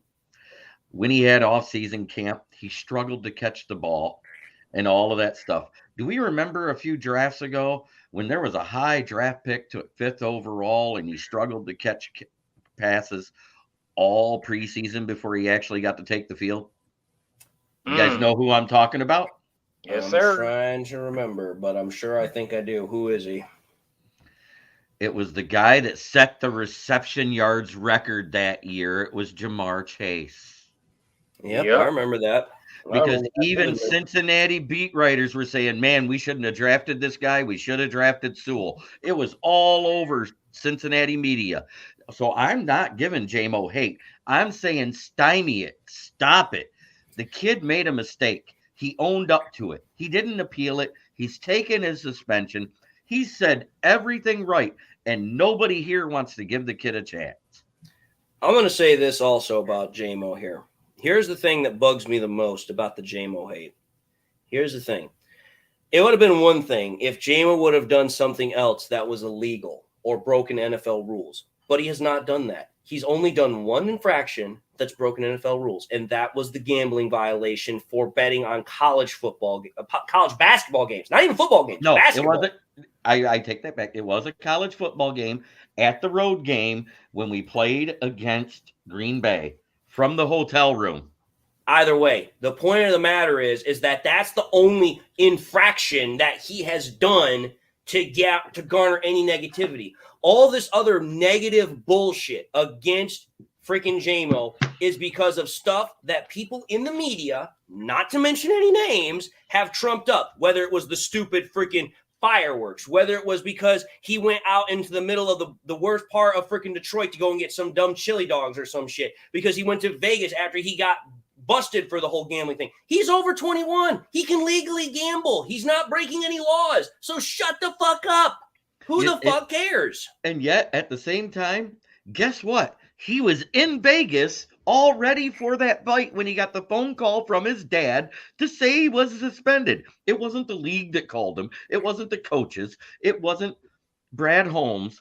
It wasn't any of that. And no, I'm not comparing JMO to Jamar Chase. I'm saying the media puts out so much negative shit that fans take it as though he's negative. Exactly. That's what I'm saying. And let's think about this for a minute, shall we? Let's think about this. Everybody that wants to say that JMO's a bust, everyone that wants to say JMO's no good, everyone that wants to keep harping on this young man and say that we should get rid of him because of the negative trumped up bullshit from the media, or they want to go back to the fucking violation for gambling or whatever other dumb bullshit. Let's think about something here. JMO has literally only played barely enough to even register on some stat websites. Like, he has almost next to nothing. How can you talk about replacing a young man when you don't even know what the fuck you have in him? Until you actually have had a chance to properly evaluate him, as what Campbell used to say about Jared Goff when everyone was calling for his head in the first year. Right. Until you actually have enough to properly evaluate him, knock it off. He's still got freaking 3 more years before he's done with the Lions, because you can still pick up his 5th-year option. And here's the other thing about this. I got another point for y'all. There is a wide receiver, and Jeremy knows exactly where I'm going with this because I used to say this before. There was a wide receiver back in the late 80s and 90s who had massive problems with his team because he was into drugs. He couldn't play on the field. He was causing a whole bunch of fucking problems, and everybody thought he was a fucking bust, to where his head coach cut him for $100, cut him, and then another team picked him off the waiver wire for $100. And that guy went on to have a Hall of Fame motherfucking career. You know who it was? It was fucking Chris Carter.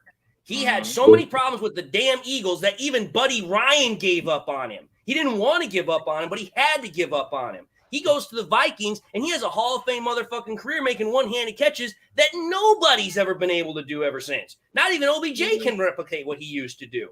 And everybody said that Chris Carter was not going to be any good because it was all about the drugs, or he was an egomaniac, or whatever other bullshit. Freaking JMO's not doing drugs. He got busted on a freaking stupid-ass violation of a rule that wasn't even properly explained in the first damn place. So can we please stop trying to say that JMO's a bust or JMO's not going to do anything?